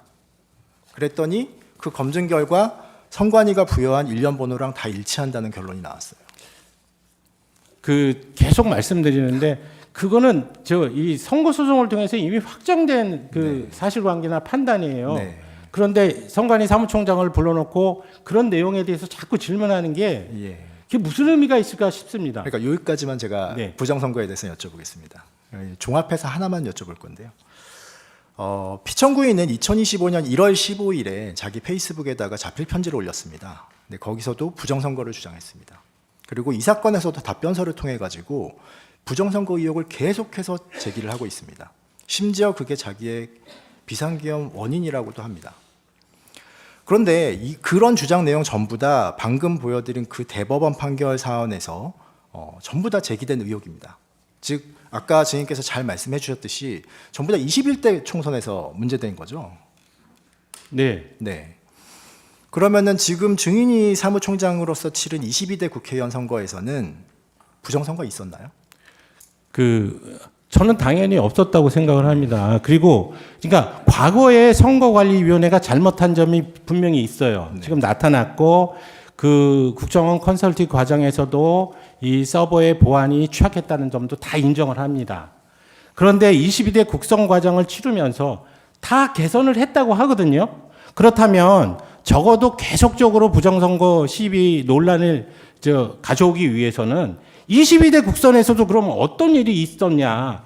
그 서버나 이런 부분들 보안 대책을 다 수립했는데도 불구하고 어떤 점이 부족해서 어떤 사태가 일어났고 실제적으로 CCTV 투표함 24시간 CCTV 전부 공개 조항이나 아니면 수검표 과정을 도입했음에도 불구하고 개표 과정, 투표 과정에서 어떤 문제점이 발생을 했냐. 예. 이런 부분들이 논의가 됐으면 거기까지. 좋겠는데 예, 거기까지만 일단 네. 좀 듣겠습니다. 충분히 전달은 된 것 같고요. 그러면은 결국은 피청구인은 검증을 하고 대법원에서 감정 절차까지 진행됐던 확정 판결을 신뢰하지 않는 것처럼 보이거든요. 이게 증인께서는 30여 년간 지금 판사로 재직을 하셨잖아요. 그리고 피청구인 역시 법조인이셨고요. 그런데 이렇게 대법원 확정 판결도 믿지 못하겠다는 이런 피청구인의 주장을 어떻게 생각하시나요? 피청구인이 그런 주장을 한 적이 있나요? 네, 아까 말씀드렸다시피 1월 15일자 자기 페이스북에서 그렇게 말씀하셨습니다. 그 내용에 대해서는 잘 모르겠습니다. 네. 어쨌든 지금 그 21대 국선이나 이런 부분을 가지고 이제 저한테 말씀을 하시면 저는 대법원 판결로 그 사안은 전부 밝혀졌다라고 말씀드릴 수밖에 없는 내용이고요. 한 가지만 예. 죄송합니다만. 그러면은 지금 피청구인은 계속 주장하는 게 증인도 인정하시다시피 21대 선거가 부정선거라고 해서 지금 이 사건 비상계엄을 했다는 거거든요. 근데 21대 선거라고 하는 거는 지금 상황에서는 과거의 사실인 거죠.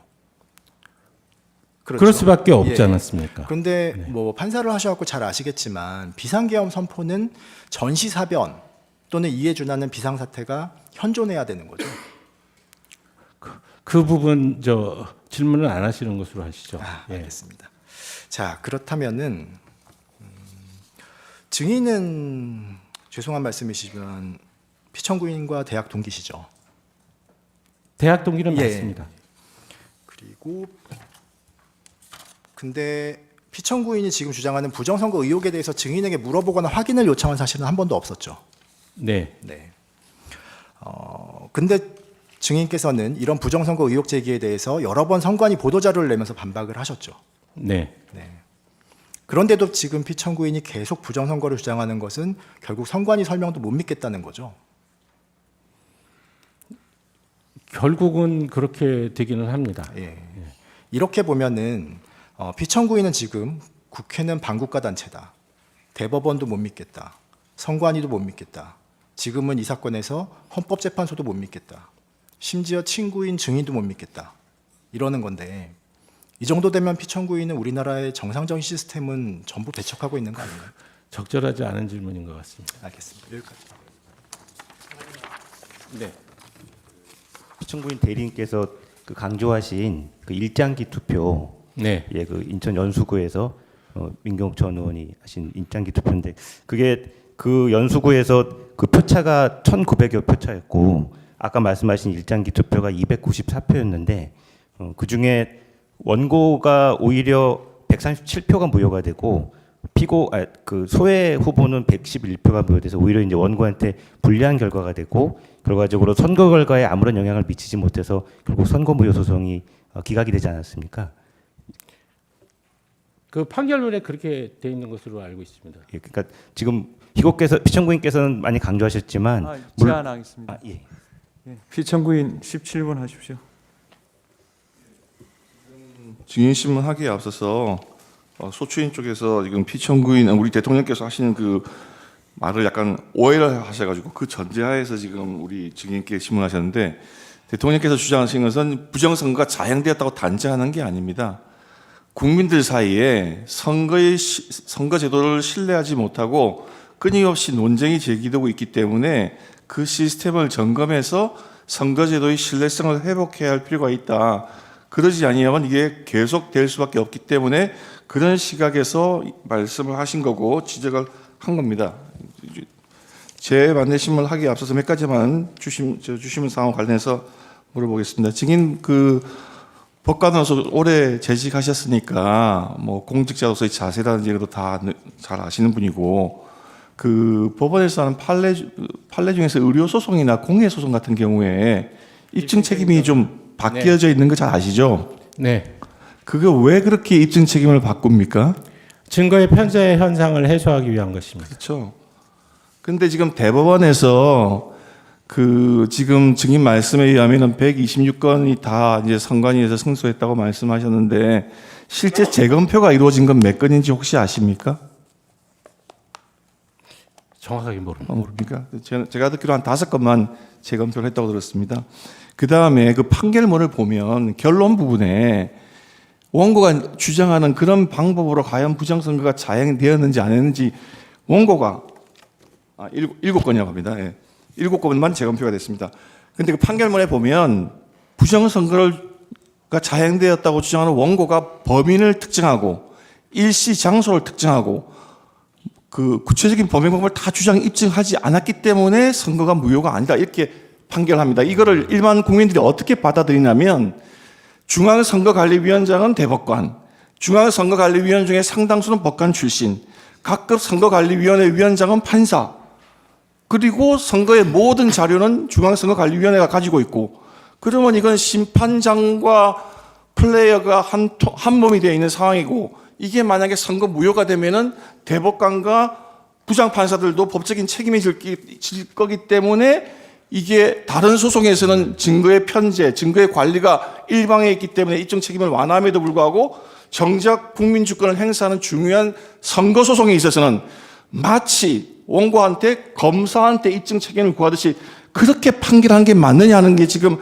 일반 국민들 사이에 널리 퍼져가는 감정입니다. 그렇기 때문에 그 신뢰도를 회복하기 위해서 대통령께서 이게 부정선거가 아니다 단정하는 게 아니라 그렇기 때문에 어떤 좀 더 확실한 절차를 통해서 선관위가 협조를 하든지 어떻게 해서 그 모든 의혹을 해소하는 게 필요하다는 시각에서 접근하셨다. 그걸 말씀을 드리고 그다음 증인 신문 들어가겠습니다. 예. 증인 그 주신문 12항과 관련해서 이렇게 말씀을 하셨습니다. 중앙선관위는 헌법기관이기 때문에 국정원의 보안 점검을 받으면 헌법기관의 독립성과 정치적 중립성에 대한 논란을 야기할 수 있다. 이렇게 말씀하시는데 국정원의 보안 점검 결과를 저희가 한번 열람을 해보니까 그 비밀 자료에서 열람을 했습니다. 요지가 이렇게 돼 있어요. 그 중에 하나는 보안 용역 회사의 직원과 선관위 직원이 아이디와 패스워드를 공유하는 경우도 있고 심지어는 용역 회사 직원들이 하나의 아이디와 암호를 공유하는 경우도 있어서 보안 관리가 아주 엉망이었다 이렇게 돼 있습니다. 이건 물론 증인께서 사무총장 오시기 전의 일입니다. 그러니까 증인을 뭐 실책하거나 한 게 아니고 그렇게 돼 있습니다. 이렇게 돼 있는 게 이런 걸 보안 점검을 했기 때문에 이런 게 나오는 건데 이게 정치적인 중립성하고 무슨 관계가 있습니까? 네. 그 자체 지금 국정원 자체가 저희 헌법기관에 대해서 보안 감사를 할 수 있느냐 없느냐의 문제입니다. 헌법적인 문제가. 증인 그거는 스스로가 헌법기관으로서 헌법기관으로서 이 정보 시스템을 철저하게 관리를 한 상태에서 말씀하셔야지 헌법기관이라는 걸 내세워서 다른 행정기관이나 이런 데서는 그렇게 완성- 생각하시면 안 되죠. 아니 왜냐하면 그러면 법률적으로 그러면 저 정보통신 그 기반 보호법 물론 보면 법 규정에 그렇게 돼 있다는 건 아는데 지금 굉장히 이게 무슨 아니, 문제냐면 잠깐만 국가정보원의 그 장은 간단하게 해서 지금 보안감사 대상 말고 저 개인정보가 담긴 그러니까 그 정보통신 시설에 대해서 기술적 지원을 하여서는 아니 된다는 조문도 있어요. 자, 지금 제가 말씀을 그러니까 그 취지가 뭐냐면 그 정치적인 중립성하고 이게 네. 무슨 관계가 있습니까? 감사원이 헌법기관에 대해서 이 들여다보면서 거기가 가진 소위 정보를 취득해서 이거를 관리를 하면 문제가 생길 여지가 있다라고 보는 겁니다. 아니 그러면은 그 어떤 이 보안 점검 결과에서 나온 데이터를 가져가지 않게 하고 그 다음에 이 취약점에 대해서 점검을 해서 곧 개선하면 되는 것이지 그거를 헌법기관에서 거부한다고 헌법기관이라는 이유로 거부를 하면 일반 국민들이 받아보기에는 신뢰도가 떨어진다 그 말씀하고 그 다음 그러면 똑같이 법원이나 국회도 지금 국정원의 보안감사를 받으셔야죠. 다음 한번 물어보겠습니다. 네? 지금 그 부분은 이 선거라고 하는 제도가 지금 크게 이슈가 되는 상황과 관계가 없는 이야기이기 때문에 그걸 말고 그다음을 물어보겠습니다. 네. 이런 뒤에 이슈가 나오기 때문에 더더욱 문제가 되는 겁니다. 중앙선거관리위원회가 2020년 4.15 총선, 2022년 대통령 선거, 지방자치단체 선거, 2024년 총선 그 과정에서 중국인을 정규직이든 비정규직이든 개표 사무원으로 채용한 사실이 있죠. 한 명이 중국 국적자가 한 명 있었습니다. 나머지는 없고 22대 국선에서는 아예 관리 지침에서 아예 그 위촉을 할 수 없도록 만들었어요. 증인이 오시고 난 다음에는 외국인 국적을 가진 자는 개표 사무원으로 올 수 없다고 만들어놨지만 네. 그전에는 그런 규정이 없었기 때문에 네네. 그런 다른 국적을 가진 사람도 개표 사무원으로 올 수 있었고 그죠? 그 다음에 지금 한 명이라고 은평구에서 한 명이 있었다고 네. 말씀하셨는데 네. 그거는 전국을 다 통계를 낸 게 아니고 은평구에 한 개. 맞습니다. 그렇죠. 예. 전국 네. 통계는 지금 통계에서 관리한 게 있습니까? 지금 전국 통계 알 수가 없습니다. 왜냐하면 저희는 그 투개표 종사원의 국적에 관한 자료를 받은 적이 없어요. 예, 알겠습니다. 개표 사무원은 투표지 분류기, 투표 용지 관리, 컴퓨터 관리 등의 업무를 할 수 있습니까? 개표 종사원, 예. 투표 종사원이요? 개표 없습니다. 종사원. 개표 종사원이 투표지 분류기 만질 수 있고 그거를 취급하거나 투표 용지 관리하거나 그런 걸 할 수. 만질 수는 있는데 예. 기계 조작은 그 책임관리원이 하도록 되어 있기 때문에 없습니다. 좋습니다. 을제 151호점 오늘 제출한 신문 기사를 하나 제시를 하겠습니다. 증인이 한번 보시죠. 예. 2020년 6월 10일자 에포크 타임즈라고 하는 매체의 기사입니다. 여기 보면은 증인이 오시기 전에 중앙선거관리위원회는 2017년에 한국선거방송이라는 유튜브 채널을 개설을 했습니다. 거기 다큐멘터리 코너를 만들고 민주주의와 리더십이라는 제목으로 채널을 열었습니다. 거기에 1%만 아는 리더들의 비밀, 시크릿 이렇게 해서 10편의 동영상을 올렸습니다. 지금 이거는 모르고 계시죠? 네. 예, 그 보도에 보면 중앙선거관리위원회가 10편 올렸는데 그중에 첫 번째, 두 번째는 중국 공산당 서기 서열 5위 왕홍잉, 그 다음에 3편, 4편은 덩샤오핑, 9편, 10편은 저원라이 이렇게 중국 정치인들을 한국선거관리위원회 홈페이지에 정식으로 올려서 그분들을 칭찬하는 그런 유튜브를 올렸습니다. 더군다나 지금 문제가 되는 것은 공식적으로 우리나라 사람들은 등소평과 주얼렌은 알지만 왕훈잉이라는 사람을 아는 사람들은 별로 없어요. 근데 유독 선거관리위원회가 이 왕훈잉을 1편, 2편의 인물로 올렸습니다. 지금 대만이라든지 이런 데에서 나오는 뉴스라든지를 보면 저분께서 중국의 다른 나라의 여론과 선거 공작에 관여하는 분으로 지금 보도가 되고 있는데 언제 올렸다는 영상인가요? 2017년에 올렸습니다. 2017년에요? 예, 2017년에 선거관리위원회 유튜버에 올렸다는 뜻인가요? 예, 보도된 바 2020년에 보도가 됐는데 2017년에 이렇게 올라와 있었다가 얼마 전에 이게 삭제가 내려갔습니다. 근데 지금 일반인들이 어떻게 국민들이 의혹을 가지고 있느냐. 도대체 자유민주주의 국가의 선거 관리를 감당하는 중앙선거관리위원회가 왜 공식 유튜브 채널에 중국 공산당의 더구나 그것도 타국의 선거 여론이라든지 그런 거를 관여하는 것으로 지목되고 있는 인물을 1, 2번 동영상으로 올리느냐. 그런 비판적인 여론이 많습니다. 증인 이것도 모르고 계셨죠? 예, 모르고 있었습니다. 증인 한국 우리 선거관리위원회가 A웹이라고 하는데 자금 지원하고 계신 거 아십니까? 그건 알고 있습니다. 그 A웹이 참여한 국가들이 중국의 1대1로 정책에 많이 가담한 나라라는 건 아세요? 그 자체에 대해서도 하는데 그러니까 중국이 없고 대만이 들어간 건 아십니까? 아니 그러니까 제가 중국이 가입국 그러니까 중국이 가입이 안 됐고 대만이 가입됐다는 건 아시죠? 제가 말씀드리는 거는 중국이 그걸 대놓고 가입을 하면 너무 유치하죠. 제가 묻는 말씀은 그 가입 국가들이 1대1로 참여한 국가들하고 겹치는 부분이 많이 있다는 건 아세요? 그것까지는 생각을 안 해봤습니다. 제가 말씀드리고 싶은 것은 우리나라의 중앙선거관리위원회와 계약을 했던 그 업체들이 그 나라들에게 투표지 분류기라든지 투표 시스템을 수출했다가 부정선거 파동이 나서 폭동이라고 하는 사실은 아십니까? A의 회원국인 대만을 무시하고 저희가 중국하고 A의 대만에다가 교류를 수출하지 하게 되면 않았습니다. 되면 대만에서 당연히 외교 문제를 제기하지 않나요?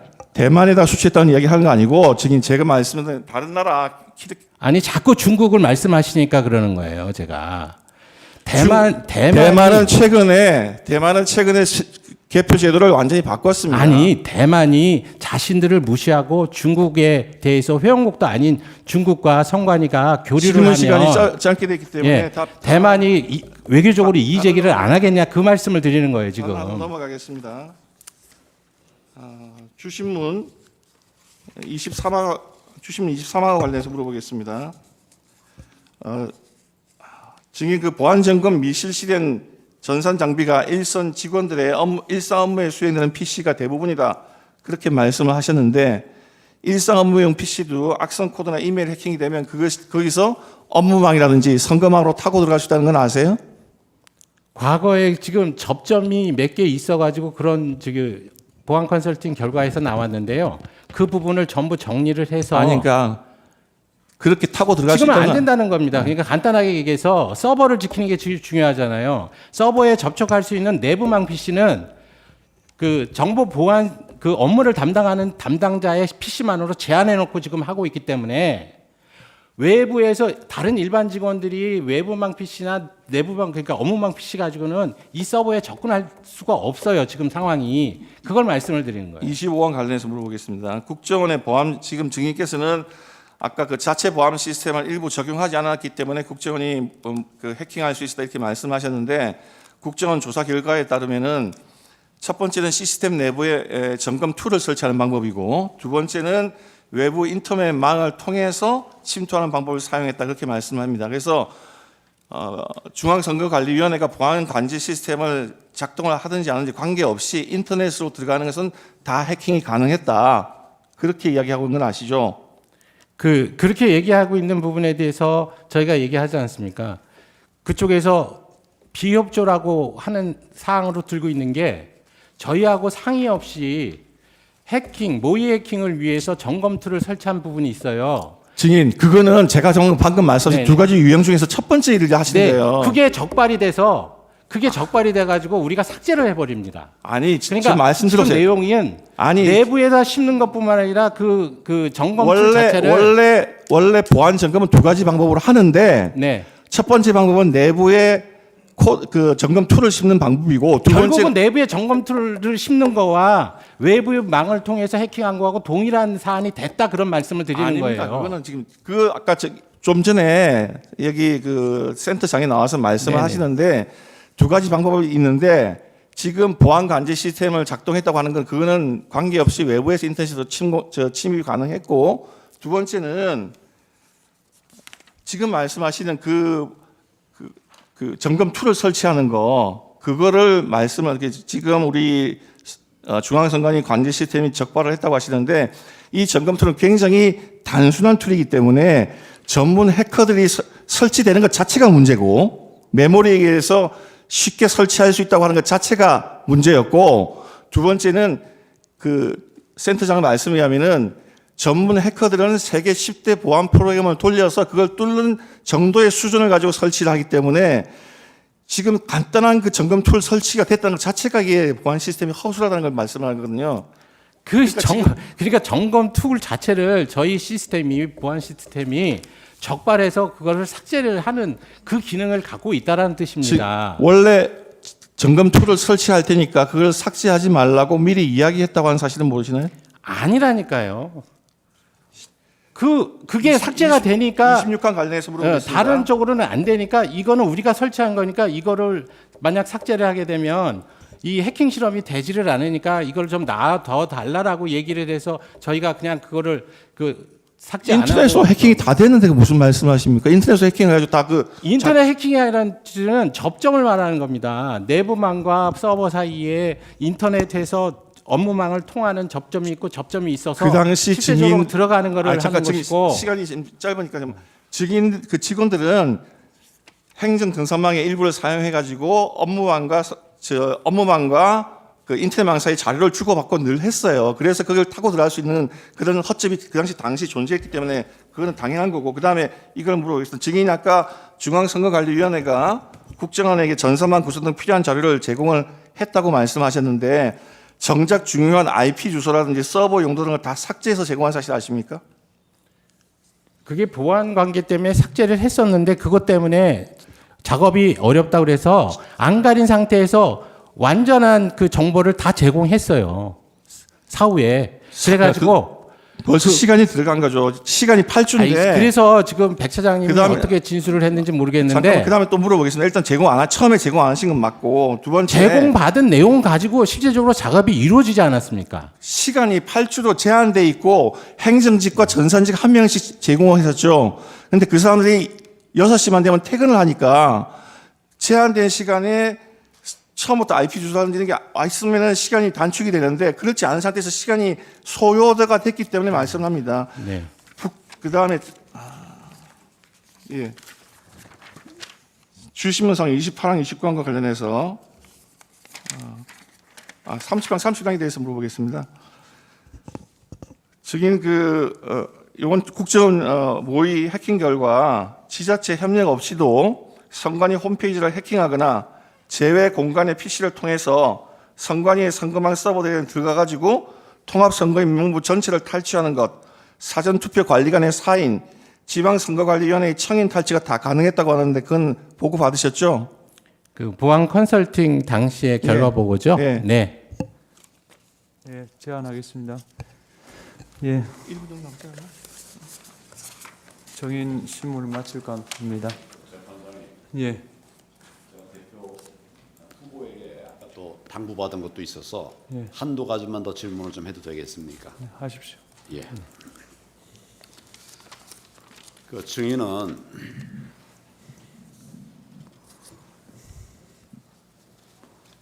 국정조사 특위에서 증인이 선관위 사무총장이 된 이후에 선거, 즉 22대 국회의원 선거에서 선관위가 어떤 잘못을 했는지 지금 나와 있나요? 이렇게 물으셨어요. 잘못한 것이 없다는 이런 말씀을 하신 거죠. 22대 총선에서는 아무 문제가 없었다고 생각하십니까? 아닙니다. 선거 관리에 대한 하자가 열 몇 건 정도 발생했습니다. 예를 들어서 공직선거법 제 157조, 158조 뭐 잘 아실 거예요. 투표관리관은 투표 용지를 교부함에 있어서 사인, 즉 개인 도장을 찍게 되어 있는 거는 잘 아시죠? 법상 그렇습니다. 법상 그렇죠. 그런데 지금 선관위에서는 투표관리관 개인 도장을 사용하지 않고 있는 것도 잘 아시죠? 규칙으로 인사날인으로 가름할 수 있도록 해놨습니다. 법에 정해져 있는 것을 규칙으로 바꿀 수 있습니까? 법에 명백하게 법 취지 자체에 위반되지 않는다고 법원이나 헌재에서 결정이 났습니다. 법에 명백하게 투표관리관의 사인 개인의 도장을 찍도록 돼 있어요. 그걸 규칙으로 바꿀 수 있습니까? 실질적으로 이 행정적인 절차에 관한 규정이라고 봐서 법원이나 헌재에서 이에 대해서 불법이 아니라고 지금 판단이 났습니다. 이 사안은. 법의 규정을 가사 판결이 났다 하더라도 마음대로 바꿀 수 없는 거예요. 법은 살아있는 겁니다. 결국은 대법원 판결하고 헌재의 결정을 부인하시는 것밖에 안 되는 겁니다. 그 주장은. 법이 우선입니까? 판결이 우선입니까? 법의 해석 권한은 법원, 헌재에서 갖고 있습니다. 명백하게 이 조항에 대해서 개선되지는 않았죠. 규칙은 그대로 있고요. 22대 국선 때도 법대로 해달라는 요청이 있었는데 제가 현실적인 여건을 고려할 때 도저히 법대로는 못하는 그 상황이라고 판단을 해서 규칙에 따랐습니다. 그리고 제 개인적인 소신은 법률이 규칙에 따라서 개정돼야 된다고 생각합니다. 개정되기 전에는 법을 따라야 되는 거죠. 또 말씀드리지만 두 번째 그렇게 얘기를 질문하겠습니다. 하면 대법원 판결과 헌재를 부정하시는 내용이 되고 실제적으로 그 법률 해석에 대한 최종적인 유권 권한은 대법원에 있습니다. 그런데 대법원에서 헌재에서 유권 해석을 해줬는데도 불구하고 법률 해석을 개인적으로 하시면서 이게 잘못됐다고 말씀을 하시면 제 입장에서는 드릴 말씀이 없습니다. 제가 해석하는 게 아니라 법 조항을 말씀드린 거예요. 법 조항에 맞지 않게 지금 말씀하신 대로 규칙으로 바꿨다고 그러잖아요. 절차적인 둘째 질문을 말씀드리겠습니다. 중앙선관위원회의 공식 홍보 영상 내용을 보면 종이가 원 상태로 회복하는 기능이 적용된 특수 재질 사용이라고 적혀 있습니다. 이게 지금도 그렇게 되어 있습니까? 지금 제가 보고 봤기에는 원상 회복 용지? 뭐죠? 명확하게 선관에서 발표한 것은 그런 원 상태로 네. 회복되는 기능이 적용된 특수 재질 용지. 네. 그런 영상으로 해가지고 지금 그 국민들 사이에 불필요한 논란을 가져왔다고 해서 그 영상을 삭제한 것으로 알고 있습니다. 최근에 이제 그 영상을 내렸다 이런 얘기시죠? 네. 왜 내렸습니까? 지금 말씀드린 국민에게 불필요한 오해를 가져온다. 이게 무슨 형상기억 종이라는 말을 우리가 한 적이 없는데 그것을 형상기억종이라고 선관위가 했다. 세상에 그런 종이가 어디 있느냐라고 이제 말씀을 했었고 실제적으로 제가 보고서에 대해서 이 부분을 확인한 결과 우리나라의 제지 회사에서 두 군데서 저희에게 이 용지 공급을 하면서 강조했던 부분은 복원력이 우수하고 그런 내용들이 돼 있는데 그것을 지금 말씀하신 대로 뭐라고 처음에 우리가 했다는 거죠? 형상기억종이라고 얘기했고 제가 여쭤보기는 종이가 원 상태로 회복되는 네. 기능이 적용된 특수 재질 사용.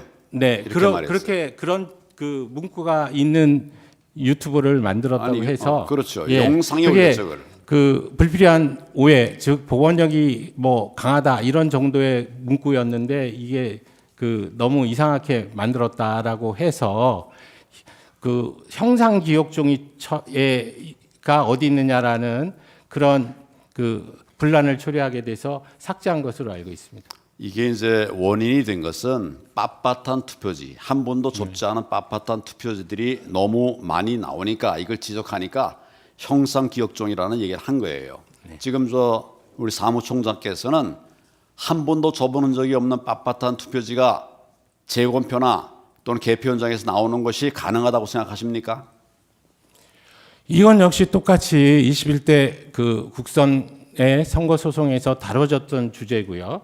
거기서 대법원이 검증한 결과 그것은 정상적인 투표지다라고 결론을 내린 것으로 알고 있습니다. 판결의 내용을 제가 묻는 게 아니라 우리 사무총장께서는 빳빳한 투표지, 다시 접은 것들이 회복되는 이런 투표지가 가능하다고 생각하시냐 이걸 여쭤보는 거예요. 그 부분은 제가 잘 모르겠습니다, 사실. 그래서 저는 이 부분을 실제적으로 보고 감정한 대법원의 판결 결과를 믿을 수밖에 없지 않느냐는 말씀을 드리는 겁니다. 저는 종이가 회복된다고 하는 이 이야기를 여쭤보는 거고 제가 확인한 바에 의하면 이건 불가능한 겁니다. 이 점에 대해서 사무총장이 이 부분을 명확하게 확인하고 대법원 판결에만 이렇게 미룰 것이 아니다 이런 점을 제가 말씀드립니다. 한 가지만 더 여쭤보겠습니다.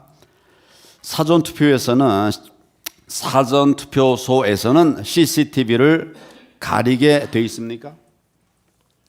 사전 그 부분의 지침이 사실은 이 가림막 이게 개표대를 설치하는 과정에서 장소적인 뭐 편이나 그러니까 장소적인 그 불편이나 이런 것 때문에 가림막을 설치 안 한 상황에서 기존에 있는 건물의 CCTV가 그 유권자들의 기표 행위 자체를 혹시 이제 녹화할 수 있는 그런 위험성이 있기 때문에 이 부분에 대한 조치로 알고 있습니다. 당일 투표에서도 CCTV를 가립니까? 역시 그러니까 기표대에 대한 부분이니까 기표대를 촬영할 수 없도록 하는 방법의 일환으로 지금 그 지침이 마련된 것으로 알고 있습니다. 당일 투표에서도 CCTV를 네. 가리고 있냐 이걸 여쭤보는 거예요. 지금 말씀드린 대로 기표대를 촬영할 수 있는 CCTV가 있으면 이걸 못하게 할 필요가 있으니까 그걸 가릴 수밖에 없죠. 이 사무총장께서 좀 잘못 알고 계시는 것입니다. 지금 아예 선관위 지침으로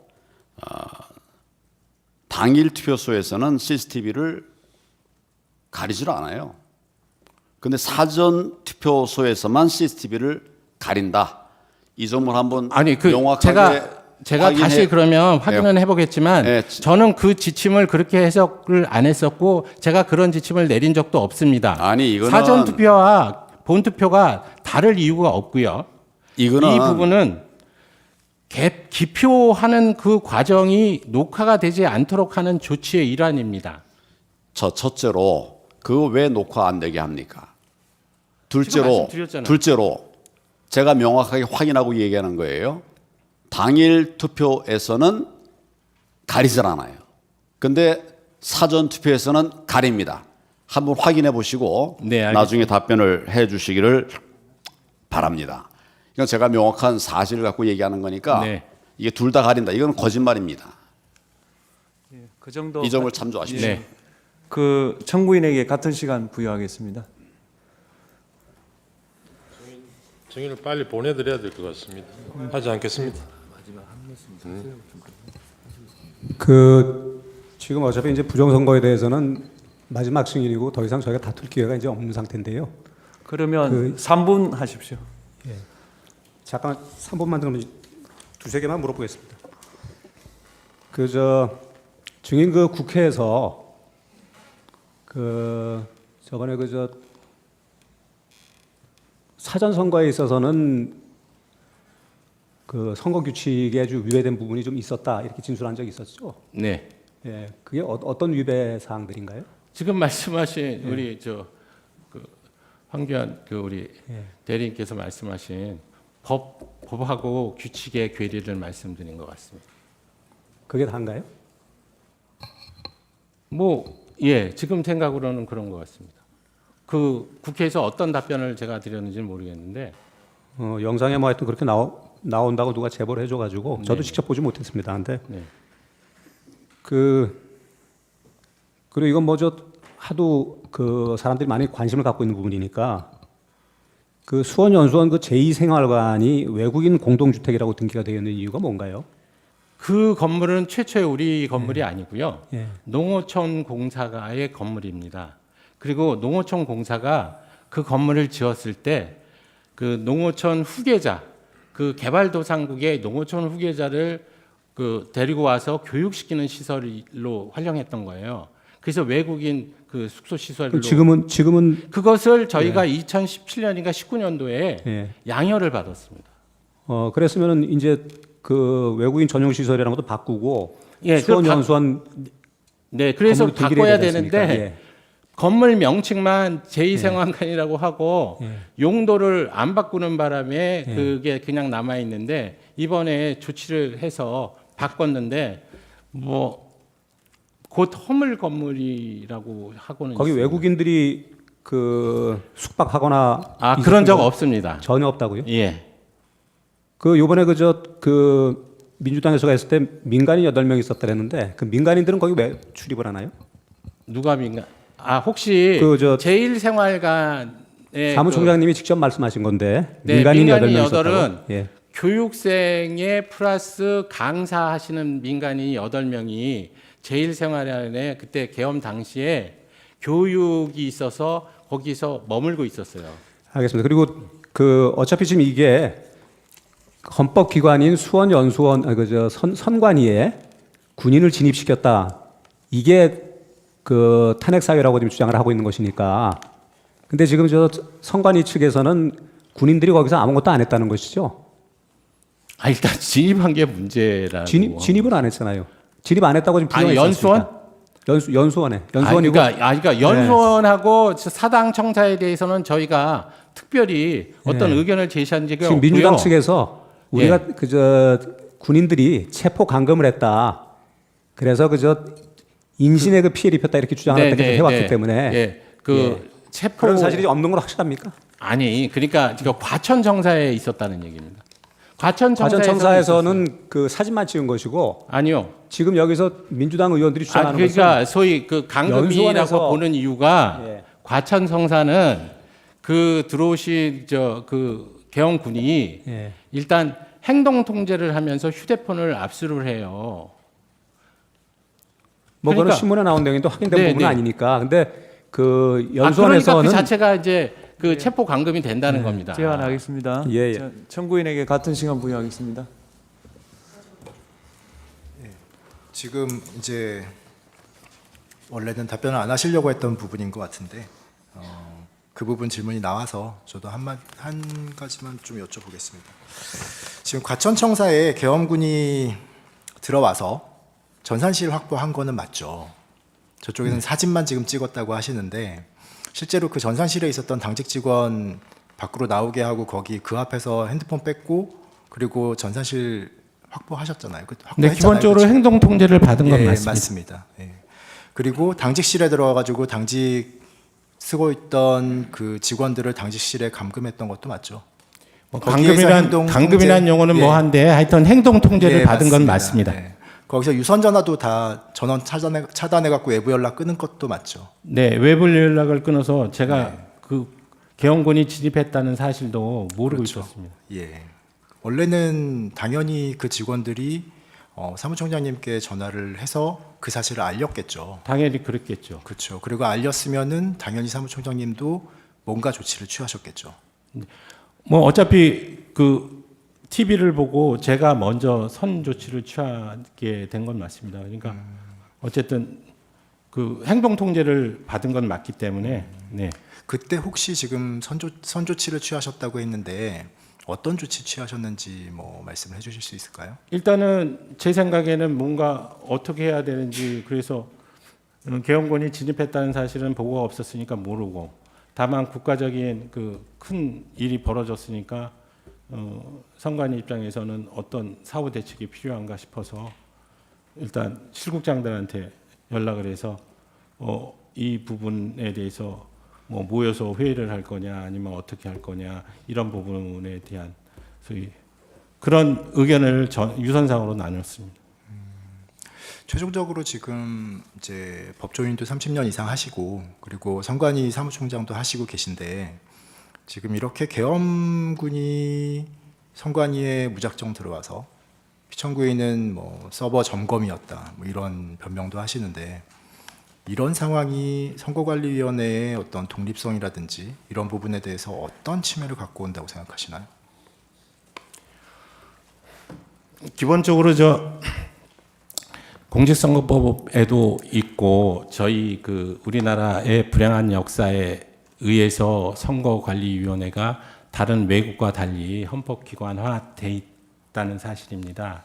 그렇기 때문에 특히 그 군부 권력이라든지 이런 부분들이 이 선거 관리에 영향을 미치는 것은 극도로 제한이 돼야 된다. 제한이 아니라 있을 수 없는 그런 상황인 겁니다. 그래서 계엄령이 선포가 돼서 적법한 계엄 하에서도 선거 관리는 군부의 그 업무가 이관되지 않습니다. 네, 제안하겠습니다. 네, 정의 수고했습니다. 정의 신문을 마치고요.